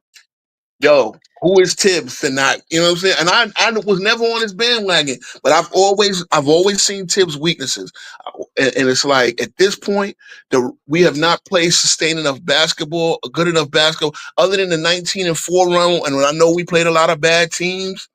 Other than that, we have not played good, sustained enough basketball consistently to justify Tibbs being a coach. So we can't fire him, and the only reason we can't fire him now, because we like. Well, like I said in the chat, what are you gonna do? Make Rick Brunson the head coach? Oh, the team now the team is gonna be. Oh, really? You know you're gonna hire the captain's father? You know what I'm saying? Like, you can see the team falling apart. So we gotta let Tibbs coach his way. You know, and it's unfortunately, again, I'm not gonna put. I think we're gonna beat Detroit, but I'm not gonna put money on us beating. And we can, if something changes, and if Brown is not 100%. We got a shot, but it's a small one. So can you hear me, Fabian? I can hear you. Before you go, Fish, the last time Karl Anthony Towns shot 5 3-pointers was on March 22nd. That's wild. And he had two that week. He had 2 times he shot 5 3-point shots. But that's wild. The last time he shot 6 3-point shots was on March 6th.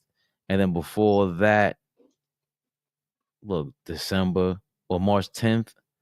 And then March 6th, and then before that, 7-3. Like, do we want him to shoot 7 3-point shots a game? He did that but it's not like, if he's cooking, yeah. I mean, perspective. Not that he's cooking, but just even running a play for Cat in the corner for me, Fish. Like, I've seen him against the last time I think it was against Cleveland. He was in the corner, and it's not like he could set screens, but you can do some of what Memphis was trying to do because Memphis was bugging out. Memphis wasn't trying to set any screens, so they were just running around. I don't even know what you call that, Fish. You running around, no screens. You just doing this little motion offense with no screens. Cat could do that in the corner, reposition himself, get the ball in the mid range, and then set up at switch on somebody. He did a pick and roll with OG Anunoby at the top of the key. Jared Allen went to switch on OG Anunoby at the top of the key. Cat falls back into the paint. Now OG dribbles left down the left wing. Now you got Josh Hart in the corner and Cat in the paint against, I think, either Donovan Mitchell or somebody else. A mismatch in the post and a wide open 3-point shot with Josh Hart. We don't even run that. Like, there's no way we're thinking about this sitting here. And Tom Thibodeau was not, right? But at the same time, Fish, if you are that skilled and that talented, isn't it up to you to go hard? It's not just on Tibbs. Yeah. The problem the Knicks have. I mean, the perspective. You got too many. Porzingis just hit us with 8 threes the other night. He took 13. You know what I'm saying? And look, Porzingis was our pick. He's hold on. Nah, Fish was going. On my fault. The problem is the Knicks have too many deficiencies. Oh, I didn't even know he's in the You got. I didn't even know he was in the No, I can't hear him. You can hear me? Can you hear me? Yeah, I can hear you. In the chat, let us know if you can hear Fish. Go ahead, Fisher, because I can hear you. Yeah. Okay. The problem is the Knicks have 10 holes in their boat. Which one do you plug first? Right? And the biggest hole that they have is they make dumb decisions. Tibbs can give them. I must be in a different room then. Tibbs can give them. He's still talking. Okay. Tibbs can give them the tools, and he can show them how to fix the car. He can't make them want to fix it. That's the biggest problem y'all have. Is you got a team that could win a championship. You don't have a team that collectively play well together. That's the problem. And to me, like I said in the comments, if I was Tibbs, after the next loss, the first question I would say, go ask them. That's what I would say. Go ask them. Because it's not on me anymore. It ain't on me. You see the Nova Knicks, they was good because it was college. You can out athletic and be a better team. But they're not smart players. Think about it. The names that y'all name most of the time are Bridges and Brunson and Hart. They played well together in college because it was college. It's the pros. You've got to make better decisions. You can't trust Brunson to make decisions down the stretch outside of taking a shot. You can't trust Hart with the ball to do anything but turn it over and get a rebound. And you can't trust Bridges to do nothing. And then you put Cat out there who's passive by nature. He's passive by nature. He's not going to sit there and demand the rock. The reason here, I'll tell you this: the reason why the Bulls worked and the Lakers worked was because they had guys who were alpha males, but Phil Jackson went to them and said, "Hey, I need you to do this for us to win," and they wanted to win, so they made the sacrifice of passing the curve, of getting off the rock, of taking the ball the last 10 seconds of the shot clock. But they let other teammates do what they needed to do. Tibbs can tell him all day what he needs them to do. They got to do it. So if you get rid of Tibbs, if you lose first, second round, you get rid of Tibbs, a couple players need to go too. Because as a collective group, you're not good together. Yo, Fish, it sounds kind of muffled. If you can, like, grab some headphones or something, because I want everybody to. Yeah, I got headphones in. Oh, now you sound good. I got some headphones in. So I don't know what's going on. You got to take it out or whatever. But Um, I don't think Tibbs can tell him what to do from the sideline. He just doesn't make the adjustments. I think he preps them well. I think they know what to expect, you know. And then even if we stay in the game, look at the game like tonight with Darius Garland. He just broke everything down. Again, AllBall touched on it. Darius Garland was hunting Jalen Brunson. And So when they don't hunt Jalen Brunson, they're gonna hunt Cat. And they just look what Tatum did when OG was guarding him. Yeah, he got that 1 3-point shot off of him, and we should have fouled him and all that. Yes, but he really set a couple screens a couple times after OG was guarding him. But like, why? How are we being able to hunt still in this era in this league? How did you not know that we're it gonna comes hunt down to around? it comes down to this though, Fabian. Mm-hmm. I can hunt you all day. At some point, you got to stop being a hunted. Yep. Right? Isn't that what Steph Curry did? Because they would hunt him, and he stopped. He's not a great defender, but he stopped being hunted. At some point, Brunson got to stop being a cone. We can't hide you. This ain't the All-Star game. I was arguing with somebody earlier in the chat. I said Brunson had 2 blocks the other night. He blocked he got Tobias Harris and he got Cade. Right. Oh, he got somebody going to the basket. Straight up muffed him. I mean, yeah, man. It's the league gonna try you. Jeff Teague said it best. First time I went in the game, dude tried me. He said who was it? It was Marbury's nephew. He said he said Sebastian was hunting him. He said he was hunting him. Jeff Teague said, I told him, bro, you're not as good as me. He wasn't gonna be a cone out there. This Knicks teams come last year, the Knicks players you had, they fought. The guys you had last year, they fought. These guys are just out there thinking they can outscore you. But they don't have the type of game to do that. But that's why I disagree with the Nova Knicks didn't work, and that doesn't work from college and NBA. That was the Nova Knicks last year. It was just that Josh Hart was coming off the bench. Like they were more balanced. Josh Hart came off the bench, and DiVincenzo held guys to a standard. Yeah. DiVincenzo held guys to a standard. Yeah, and we had somebody that you could run the 1-4 flat and a 5 and out with last year's team. If you sit our hard down with and have Randall in the game at the 5. And I'm saying for some possessions, you could have had you were able to have different rosters and rotations that were easy for us to see. And that's the thing with Thibodeau, bro. Once it gets complicated, once you have to start getting creative, he's done. Because you have to start being creative in real time during, like, Darius Garland starting to go off. Why don't you bring in PJ Tucker at that point to set a hard screen? This is my do a little point. Clothesline foul. That's it. Point. You have to do you know something. That's on your assistants, though. That's on your assistant coaches. I don't think assistants got no power. Hold on. But you're supposed think about to championship teams. Think about championship teams, and then you think about who their assistants are. We knew the Bulls' assistants. You don't know assistant coaches. You know what I'm saying? We knew the Lakers assistant coaches. We knew, you know what I'm saying? Like when you got a great Super Bowl team, you know the offensive linemen, right? You know everybody on that team. You knew Tex Winter. You knew Johnny Bach. You knew Jim Clemens. You knew who the assistants were.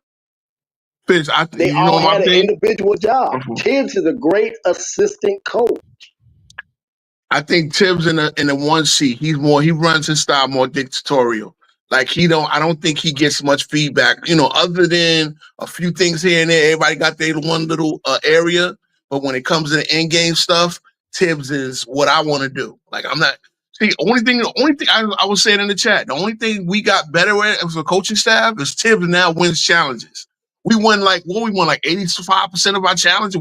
We win challenges better than we shoot free throws. Challenge don't mean nothing if you're down by 30. I know that, bro. But that's what I'm saying. I'm being sarcastic. I'm like, it's the only thing. Like, and I think the assistant coach's job is to see. They watch the replay real quick, and then they see, all right, go challenge. There's one guy that sits over in the corner behind the bench.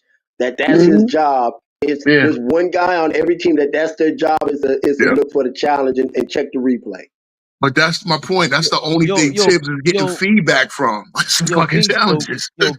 King Speech. Who is that guy that looks like Debo that sits behind Tom Thibodeau? I don't even, bro. Only ones I know is Rick Brunson, obviously, and Mo Cheeks. Other than that, I don't know who that. I would have to Google who our damn What about assistant coach is it Othello Harrington? Oh, Harrington's on there, yeah. Harrington's on there, but I think he's down the trough. Like, these guys are just there to learn. Like, I don't think there's other, you can see coaching staffs, a lot of them are active, right? I think Tibbs is a dictator. Like, Tibbs I don't even think he, like, checks in with his defense as a assistant coach. Not in the game. What they do in practice and stuff like that, pre-game, post-game, that's that. But when we see in game, we don't see Tibbs like, you know what I'm saying? We don't like Tibbs stands in his one spot and he's the dictator of what goes on. You know what I'm saying? And that's an issue. Let me get LB So Wavy in the mix over here, man. What What's up, going on, LB? LB? Yeah, what up, Fabian? What's going on, man? Man, listen, you gotta tell your mans, please stop defending Tibbs. It's over with. Pack him up, get him up out of here, bro. Lead the last rolled out. Like deep down in the soul of in my core, I want us to really lose so we can get Tibbs up out of here. Like there's That's like the a part problem. of me that really wants to do it like subconsciously, like. Just That's not the to the problem. Pistons because the Pistons fans been getting on my nerves and like all these fake people that don't watch the Pistons all of a sudden riding the Pistons like Shaq. Like Right. Shaq, you thought Chauncey Billups was the coach for the Pistons like 2 weeks ago. What are you talking about? Like, Shaq is a scammer. Damn him. Bro. It's even like let's talk about. I want to do David Smith a favor because he thinks we didn't watch tonight's game and he hates the fact that we shit on Cap for so long. Because I'd Cap say didn't even that's play Jordan today, and I'm Woods. going off. Huh? I'd say that's Jordan Woods' burner account, bro. that's funny. Listen, I think today we ran out. OG ran out of gas, and he just wasn't aggressive in the second half. Maybe because of that, I don't want to shoot him any bail. But even with sitting shamming and not plugging and playing shamming at the right times, playing campaign instead of how do you have DeLon Wright in for so many games, filling in for Jalen Brunson, starting As a when starter. campaign didn't, and now he can't get on the court, but Can I campaign answer that? Sure. Tibbs, the way he coaches is like you see the depth chart, right? It's center 1, center 2, center 3, power 4, 1. Tibbs is like last night. What's the name was power forward 2, right? Sure. Tucker was power forward 2. That's why. So Tibbs, I don't even think Tibbs is looking at the players and where they mix and match. He's looking at positions. You're my center 1, so you're going to get these first unit minutes. Then you're going to get these second unit minutes. Then if somebody gets hurt, so he only wants to like that. He coaches like it's 1991 and he's the last one. Everybody else is mixing and matching. They're finding, like, I got a big unit. I got my go-home unit. I got my offensive unit. I got my defensive, you know what I'm saying? And they play to what is going on in the game. Tibbs plays to position. You're my power forward 2 tonight, so you're going to get the second unit minutes. That's how he coaches. And that's so predictable. Did people forget that he explained that at a post conference like a few weeks ago? I think it was like late February, early March. He said that, like, you put in their star, I'm going to put in my star. They take their star out, I'm going to take my star. I'm like, no, you do not play like that. No, You don't. It's not. This is not Bulls versus Blazers, my dude. Your this ain't front office, 1995, bro. a front office will tell you how serious they are about winning by some of the moves they make. You can get away with bringing one dude in as suspect. When you bring in 2, you telling me I can't take you serious. There's no way in hell that you should have Shaman and Campaign on that roster. Payne is out of They here. got their spot on the roster, but they shouldn't play the same unit every day, every night. Not both of them, period. Both of them are cones defensively. Both of them get hunted, and both of them are shot hunters. And if they're not giving you a bucket, they're not doing anything out there. There's no reason why the Knicks should have sat down with either one of them dudes and said, I'm going to bring him in, I'm going to bring him in. Okay, One of let them me. you can get away with one of them because you can always take that guy out the game and bring in the starter. But you can't get away with bringing in both of them. But that's my point. That's why you don't play them like they're joined at the hip, because now you are weak off defensively, and if they not hitting, they not worth being in the game. At least jam it. And see, this is what I noticed when Kolick would see. Look, that's the thing about Kolick. One thing Kolick does is find shooters. He passes that rock exactly where you want to catch it. And that's why Shamit all of a sudden started getting hot. Shamit couldn't hit a bucket for a minute with Campaign. Then when Campaign goes down and Kolick is in that second unit, then all of a sudden, so but that's what I'm saying. They at least if they're not going to hit, then they ain't gonna be worth the game, because they getting you're right, they getting hunted. If they not making 3 of their threes, if they're not making at least 40% of their threes, it's not worth having them in the game. And those minutes, especially not having a Mitch most of the season, that's what we got. We get smoked in the second unit. I And told we hit Tim is them. a Fabian mad. this. I told Thibodeau's a Fabian this. madman, That's why they dog. got rid of Golden State got rid of DiVincenzo, right? Because the last year He DiVincenzo was in walked. Golden State, they He walked. had He was a free who was it? agent. Wiggins' dad was sick, and they had Okay, traded Rick. Peyton, right? And they had traded Peyton, so they had to play DiVincenzo, they had to play Kuminga, and they had to play Poole no matter what went on in the court. If you notice, when the playoffs came around, when one of them guys would miss a shot, you heard that horn sound. Here come Wiggins. Here come Peyton. You can't play guys who are suspect heavy minutes just because they're not winded. He's on your depth chart. That's what I'm saying. Like If once he's if on the depth chart, you know you're gonna get the if you minutes. And that, if you're the Knicks and you bring Campaign in the game and I'm on the court, I'm calling my number every trip down the court. good. Make a miss. I'm calling my number. I'm calling a clear out. I'm calling one for a flat. I'm not. I want you to stay on the other side of the court. I now that you brought up that point with Thibodeau treating his basketball roster like a football depth chart, it goes back to my point about his style of coaching is always been the running back defensive style in the NFL. Where I forgot which coaches I used to get pissed at that will become predictable. Like you're gonna run the ball on third and short every single time. Yep. You're gonna run the ball on second and short every single time. We know what's coming. You don't change your plays. We've watched all of your games. We've prepared for this. We know what you're gonna do, and we're gonna put 10 men in the box. And that's what the other teams are doing. And then they'll adjust to you on the offensive end on the offensive end, and you don't even know what to. They turn it up on the offensive end. It's just embarrassing. And to your point, DJ True Skills, Kolick doesn't shoot. I get that, right? And maybe he should have played tonight, because in the second half you got to look for something else. DeLon Wright should have played. Kolick at least is one of the guys on the team that can penetrate and do something different on the Yep. team, and that's what he does consistently. He can penetrate and drive and He find makes spots offense open. easier. Yeah, he makes offense easier for everybody else. That's the Well, I one think He's thing he Now, does. a. but the way he makes it, the if he's way not gonna take that shot though, right, he but can't do that. But so often, I understand that, Fish. So you treat him like a bench player. yeah. That's what bench players do. You are limited. You go drive and then you kick, but at least you bring something to where if we're up by 10, even if you lose the lead, it'll be by 6. Or you might maintain the lead. But that's your job as a bench player, is to maintain what the starters did. And to get experience. Because there might be a chance that Kolick has to play in the playoffs. How are Yep. you not thinking about that if That's you it. are thinking about championship? This This is why. like Yeah. that's why it's frustrating. Because he is a rookie and he doesn't trust the rookie. You know how this goes. We seen Thibodeau. This Like is we Okay, seen so this is Thibodeau but why for I like keep over a telling you about decade. He but does the it. Bridges LB, trade though. Yeah. well, go get to the Bridges thing in a second, LB. Yeah. Yeah. But even if that's the case, even if you don't play your rookies, right? What's the excuse for DeLon Wright, who's an NBA veteran, for this game? There's no way you're telling me Campaign is better than Oh, DeLon Wright. then you got to break it down with Tibbs, where he goes with the players that he trusts.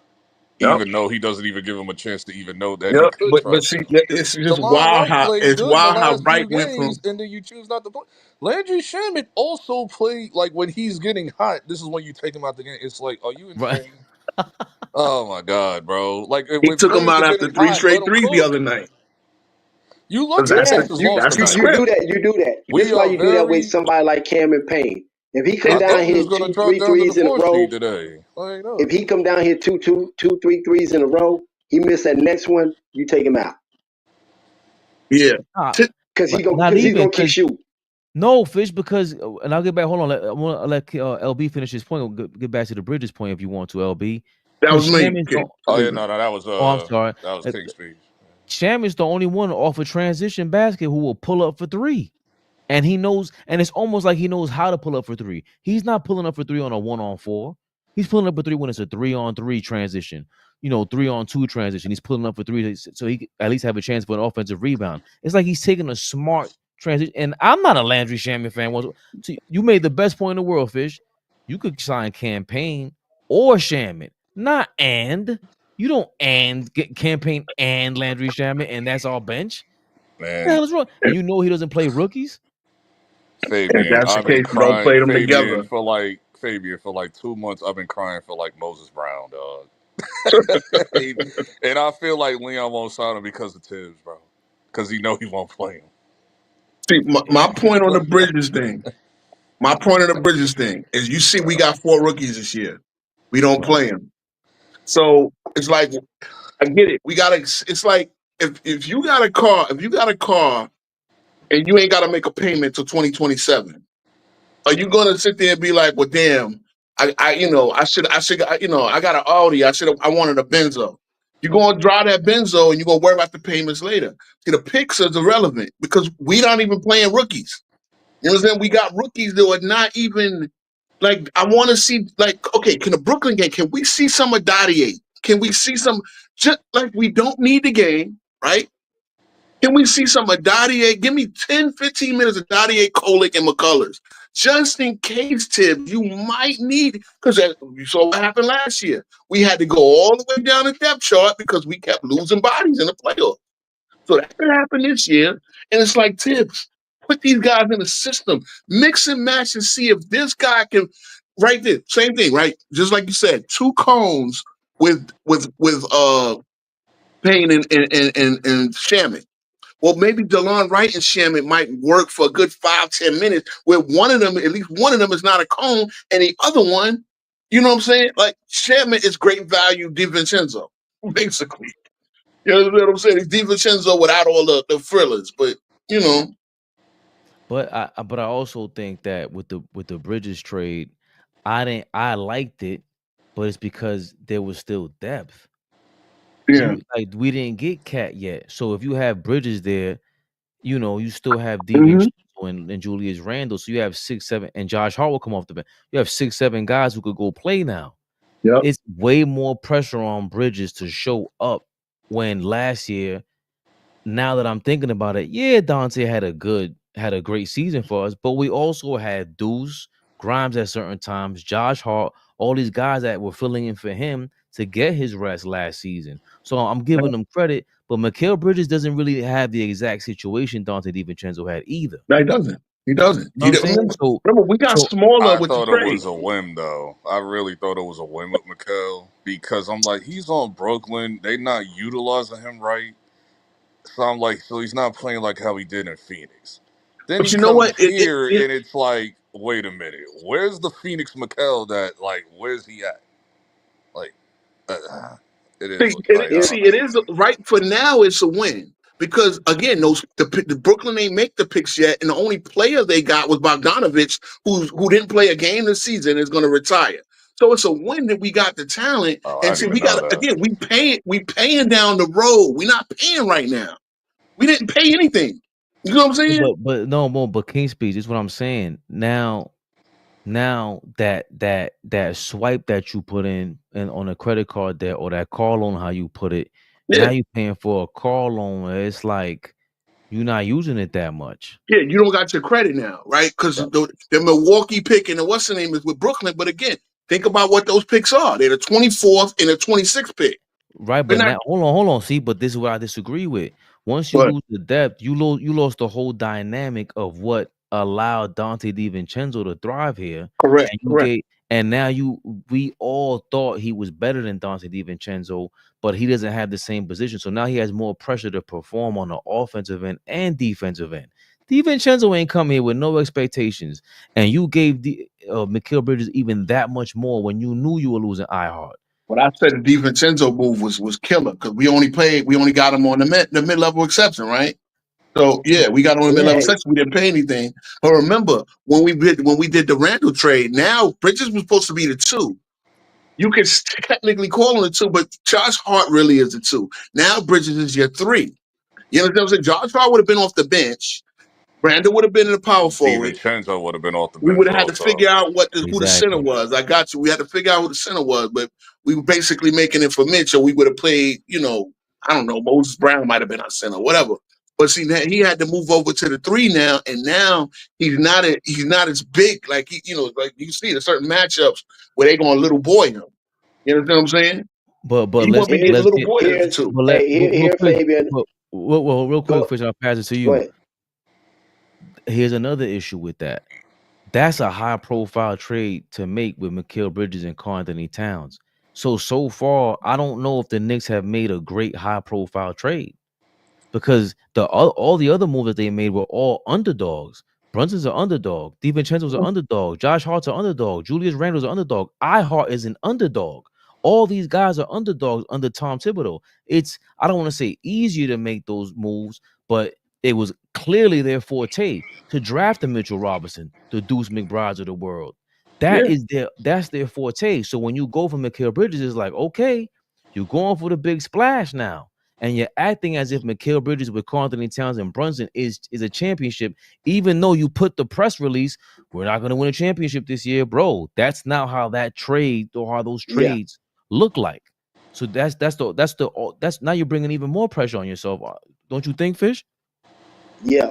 I'll say this. I won't put playing young guys. I won't put that on Tibbs. I'll put that on the vet, Mm. because I heard Jeff Teague say that when he was a rookie and he wasn't playing, he was just hitting the club, right? And I forgot who he said pulled him to the side and said, "Hey, I need you here with me." I think it was Gerald Wilkins or Damian Wilkins. "I need you here with me at 5 o'clock in the morning, or I'm gonna find you." And he didn't show up, and they started taking money out of his checks.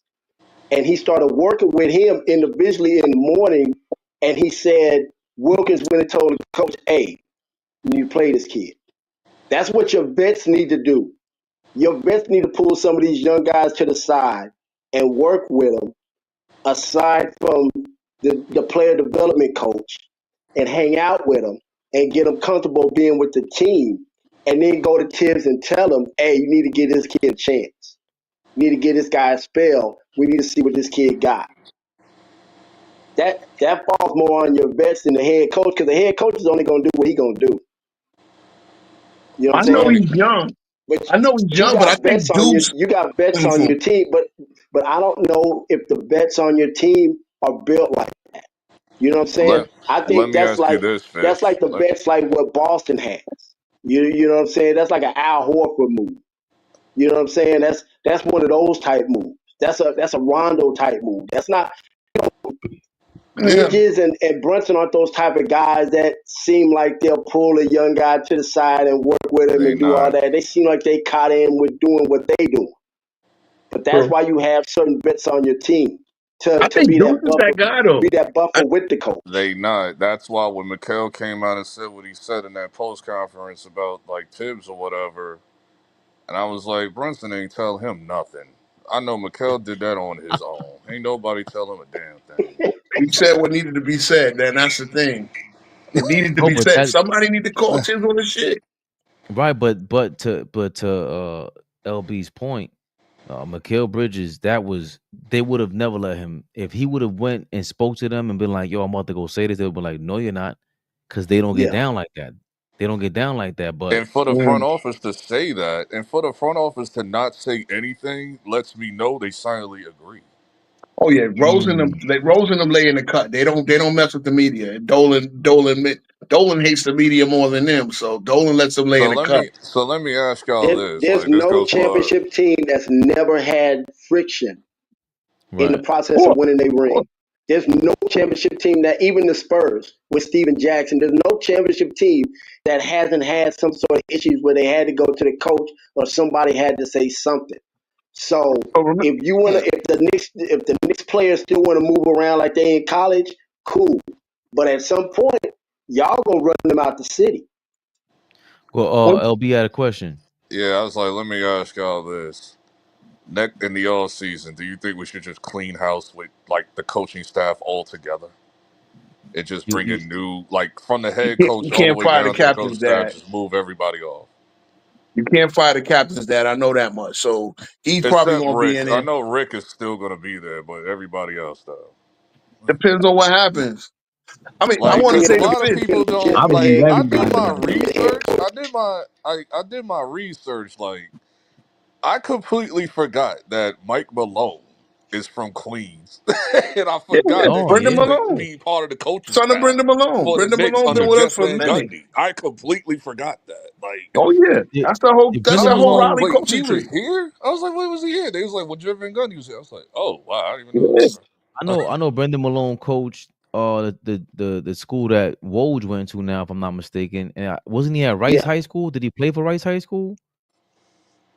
So yeah, he's definitely from New York City. I mean, his father, just God bless I his didn't dad, even just know he was passed from away Queens, last but it year. all makes sense. I didn't even know he was from Queens, Bro, but it all we makes sense now. we produce It so all many makes great sense coaches now who from never what he was coached. acting like when he won the chip. Yo, we Right. produce so many great coaches who never coach in New York. It's ridiculous, bro. Y'all And forget Red Auerbach is from Flatbush. Nah, Ain't that I, something? Ain't that something? hire then Mike that wow, Malone. he I'm looks all like a for it, Brooklyn bro. dude. Red Outback got With the the Erasmus. Red Outback got the what's Scarface's name from Brooklyn? The Chicago gangster, Al Oh, Capone. you Al Red Outback got Capone, a little, yeah. yeah, he Uh-huh. got a lot of Al Capone in him. Yeah, it's just sad. I mean, Turbo, you in the building? What's going on, man? What up? What up? We chilling over here, man. Another Oh, loss. good. Nah, I was just hearing what everybody had to say. That's all. What up, Yeah, Okay. Curry? man. Always Well, appreciate Big I Turbo want to up speak to here. Finch's point, man. Like you got to realize we're still a relatively young team. We only have one guy over 30. That's why signing what's the name PJ Tucker as a vet. He's the one vet in the room. Everybody else is under 30, so we're relatively young. Now we do got vets, right? I think Deuce is that bench. I think Deuce is supposed to be the bench captain, and he kind of speaks up to I know he got Tibbs respect. And I remember that time when he said, "Look, these last minutes in a blowout, go do make sure you playing right because Tibbs is watching that. Don't think because I, we up by 30, he don't care about these last few minutes. You understand what I'm saying? I So I don't think know if it's I don't know if it was Twitter or Instagram, but PJ Tucker put a post up the other day talking about tariffs and how much his sneakers going to cost. So that tells me where his mind at. I Wait, think Yeah, he's talking what? about the watch. Yeah, I yeah. think he's mad That tell me where professional. PJ Tucker about his shoes and fashion right now. He ain't trying to be no vet. I feel Yo, him. I'm a And his sneakerhead too. and his I'll be back. PJ was and his tussling with Isaiah Stewart last night. PJ's a yeah. professional, man. Man, And his watches, he said that they're gonna call the import price going up, the tariffs going up on I think the Swiss watches or exactly. whatever. PJ, man. you It know what PJ is. mind at. PJ from the crib in Carolina. He from the crib. PJ about fashion, his whips, and his sneakers. Hey, listen, man. But PJ Tucker's another guy who said we're missing this voice that I have here. Everywhere I go, there's the voice that I have, but they don't have enough of this. So Yeah, Mikal Bridges coming out after we signed him. You know, Josh Hart get into it, the argument with Tibbs. Like people say it happened before, but it was just the same week that Mikal Bridges did that. It was you would think he was going to watch out for all that, but he's underperforming too. But I think he's not. I don't think he's underperforming as much as he's just playing too many minutes. He's just out of position. He's not. He's Listen, a role player. Josh can get away with that because the mofo been having like 15 triple doubles straight. yeah, yeah. I'm letting them See, slide with a everybody try to lot of clown us. them, bro. Everybody try to clown us about that Josh Hart stuff. I think like that stuff needs to happen, bro. We don't need the kumbaya in the locker room and then on the This sideline. is Nah, why I don't be we I caring need who agree. some fight in playing. us. This is why I don't be caring what Brunson and Josh Hart be having to say when they be trying to defend teams. I be like, man, shut up, man. Let Mikhail Right. cook. Like, You got I ain't got you time gotta for go. You gotta go to Thanksgiving with them. So we don't believe none of you guys. Yo, listen, fellas. Yeah, I gotta get um, going. no And if doubt. we'll go around the table. LB started off. You I don't think we've heard you before, but let us know if you wanna. We're looking forward to the next. We think about the channel, what we can improve, how you can help. Well, yeah, you know, I be liking the comments all the time, but y'all be saying like sometimes y'all can see the comments, sometimes y'all can't. I don't know why, but it's YouTube. That's Yeah. Cool. that's So all boy. He need to take a glasses. All boy need a new prescription on them glasses, bro. put your glasses on. Put your glasses back on. Thank you, LB. You've been listening for a while, man. King Speech, any words to console the Knicks fans out here who got our ass whooped tonight? Listen, man. We listen. It's on the players. I just hope we remember last year's playoffs. I hope it clicks when they get to the game one and remember what happened to us last year. I need the guys that were here and say, yo, we got to come back from all that. Look, Boston is a tall task. We probably gonna beat Detroit, but Boston is. I'll settle for a game six. Take them to six at least. So I know we got something to build on.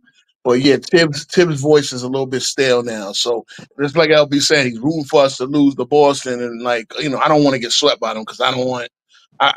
These Oh no, Celtics I don't fans. want to be swept, but I do have like a personal agenda to get Tiz about it. Yeah, I got you. And you know what? Look, like I said, bro, remember this. If championship coach, like somebody said, six of the last championship coaches, only Kerr didn't get fired, right?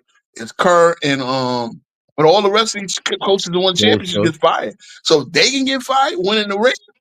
Oh, Tibbs can get into the conference finals. They ain't gonna save Tibbs either.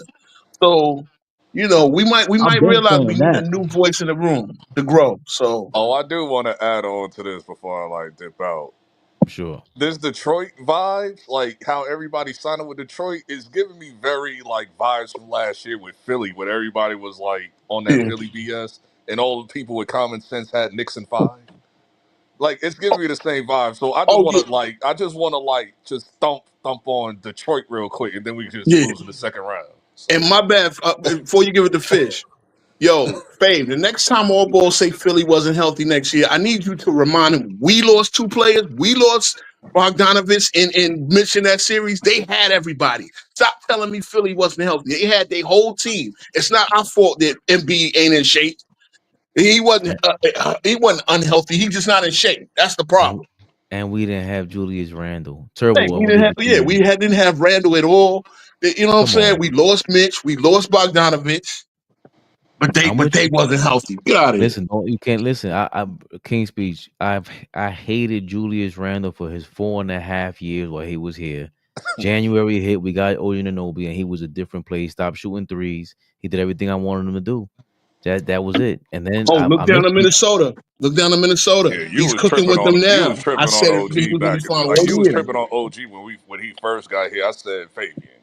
I'm like, I know OG is the perfect guy to fit because I knew the potential that he had in Toronto and they wasn't using him right.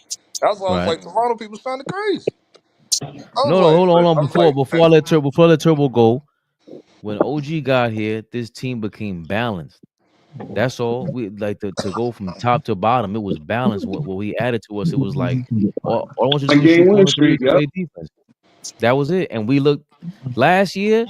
The best looking teams was Philly at certain peaks in the year. Philly, Denver, in the beginning of the year, Boston, Minnesota, and us because we all played defense. Except for Denver because they never played defense after they lost their guys. Turbo. Any Yeah. last words to help console the Knicks fans? Like I said, and I said this I said this in the comments like a couple of weeks ago. I'll probably still say it all the time, but y'all probably don't see it. But I said even if Tibbs gets to the conference finals, he can still get fired. Because I said one time Rick Carlisle took the Detroit Pistons to the conference finals and he got canned. So Wow. it does Great happen. point. The And real so and architect, the real architect of the Pistons. Great point, Turbo, as usual. Turbo facts. Let's not forget, Doug Collins got fired after taking the Bulls to the conference finals a year Come after. on, man. They ain't trying to hear me, Turbo. Talk to your man, Flea, So, man. so, DM him so these things happen. Coaches can get to all the the time, conference finals and still get fired. and we got dynasties out of it. Fish, Exactly. we need your last words, your wise words, my brother. I don't want to console none of y'all, man. I want, I I already want, knew I that, want man. kids to be soft. I want kids to lose in the first round of your burn down MSG. No, real talk. Y'all just let this season play out. But what your front office need to do, if they don't already have it, they need to have 5 head coaches on the list. And depending on how early Tibbs lose, they need to have a head coach in place before the draft, so they can put a team together and he can put his stamp on it. As I structured agree with you on that with one. Tibbs and the same guys, y'all gonna have this same argument every year. Yep. I've been having one. Leon ain't the type to like. Leon ain't gonna do what these other front offices doing today, coaches like Leon, because that's like Tibbs Mans and stuff. So, but Leon will like either send him to the front office where he ain't coaching no more, or he's gonna give him a heads up to get fired after the playoffs. Like he ain't gonna do it like 2 days before the playoffs and all this crazy stuff like these other teams are doing. No, Or he gotta I'm a, let him. He gotta let him go quick. I don't want nobody coming in my Like office as soon crying. as I we don't get want. eliminated, he might get fired within like those 3 days. Like, or my Yeah. my most optimistic thing for Tom Thibodeau is either he bites the bullet and does the most heroic thing in New York history, in New York sports history, and go become the highest paid assistant coach ever, and let whoever come in here, right? And I think possibly the best name out there in Fish and King Speech Turbo. All you guys, LB, I don't know if you watch college ball because I don't, I but don't. um Yeah. the best name that might be out there is the guy that's with BYU right now, Kevin Young, who recruited AD DeBanster over there. He was the highest paid assistant for years in Phoenix, and they were keeping him away from other head coaching jobs to pay him that much money. Went through all the head coaches, wrote design plays for Booker, Kevin Durant when he got there. And now he's in BYU, and now he has, he maybe in tune with these young kids, and possibly have Tom Thibodeau stick with us for until next year, halfway through. Then you fire him and set up to have Kevin Young come out next summer. I think He's this is a a two If or head 3 year coach the or next an head coach. assistant. if I'm a head coach, I would bring Willie Green as an assistant. Something. Just I would bring him anybody that you have as a head coach. because if you Steve can't, Kerr had. because you're not, because the best assistant out there right now is probably Stackhouse in Golden State. Yeah, I mean defensively they've been talking about him, but just to Well, have and if because you got to think though, he developed the Raptors G League team and won the championship with before he even oh Facts. got a wow, head coaching job. Yeah. wow, Not to mention he had Norman Stackhouse and Powell, Lee he back developed all of home. those guys. Yeah. Plus he So, developed all those guys came out of my hometown to get to the league. But Willie Green is on that same, even though he's now no longer the Pelicans coach, he's on that same trajectory as he knows how to motivate guys and develop as an assistant. yeah. that, Remember, that's Wait, he that's came out of Steve Kerr. who's on He's our out of the coaches? Steve Kerr camp. Yeah. Who's on our Mm. coaching staff right now? All I remember is Rick Brunson and Mo Cheeks. Who else is on there? Othello Harrison. Harrington. Odella Harrington. Horrible. Yeah, It like would at man, least be the get them fire up all Joe. out of here except Rick, because Rick is here because of his son. Now So Rick got to go too. I don't want the dad there and the son is on the team. I Yeah, already give know him That's a that's the only reason conflict. why he's here. This is the LB. Yeah, reason I he's don't Listen, want. here. LB.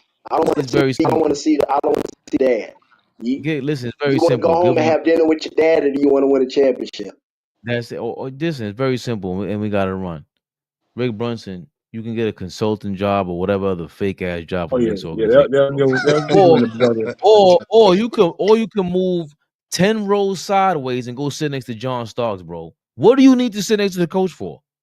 Uh, Get out of here, fellas. Nepotism in Well, reverse. Knicks Rehab. yes, sir. Reverse nepotism. Dog. Knicks rehab, baby. Yes, sir. On Monday. When Now, is the because So playoffs? Sunday is Like when is it? the last day. Sunday against the Nets. I think we're gonna play the Sunday is the matinee, last and day. that's It's it. the And then last we day of the wait season. for the playoffs. The Nets Are is we? Are Sunday. we? When is the playing tournament? Oh, I think. Tuesday. Starts Tuesday, Tuesday Thursday, Tuesday, Wednesday, Thursday, Are we and really Friday. Friday. doing Are we really doing a Knicks rehab tomorrow after the Nets game? If we lose, we gotta Y'all crash should out. wait to do a playoff preview or something like that. We got the playoff preview on Monday with Kenny Oh, Anderson, 3 okay, p.m. Thanks for reminding me. Yo, King Speech. You see, you doing these bro. YouTube the transition. You get Uh, come on, you get your Yes, mind sir, right. man. Listen, 10 toes oh, down, yo, man. oh, sidebar. Hey, sidebar. Oh, before I get off, sidebar. I just found out like years ago that my grandfather lived in the same building that lived in the same floor as Kenny Anderson And left on my rack. Okay. father's side of the family.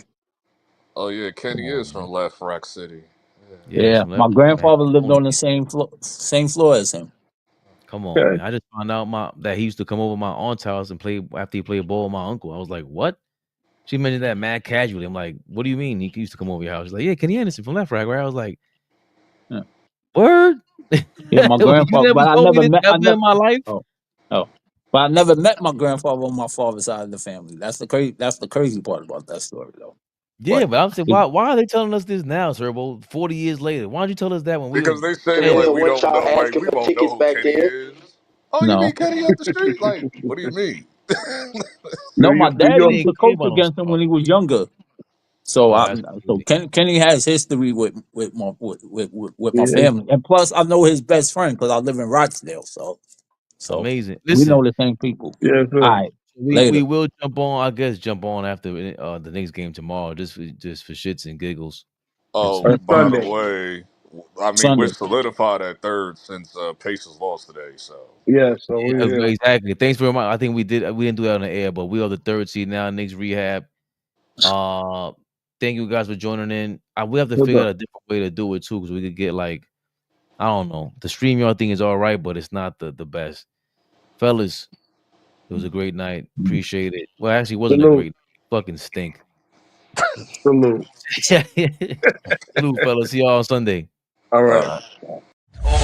AllBall TV. They scared, but I'm not. They don't like comentario. Y suscribe.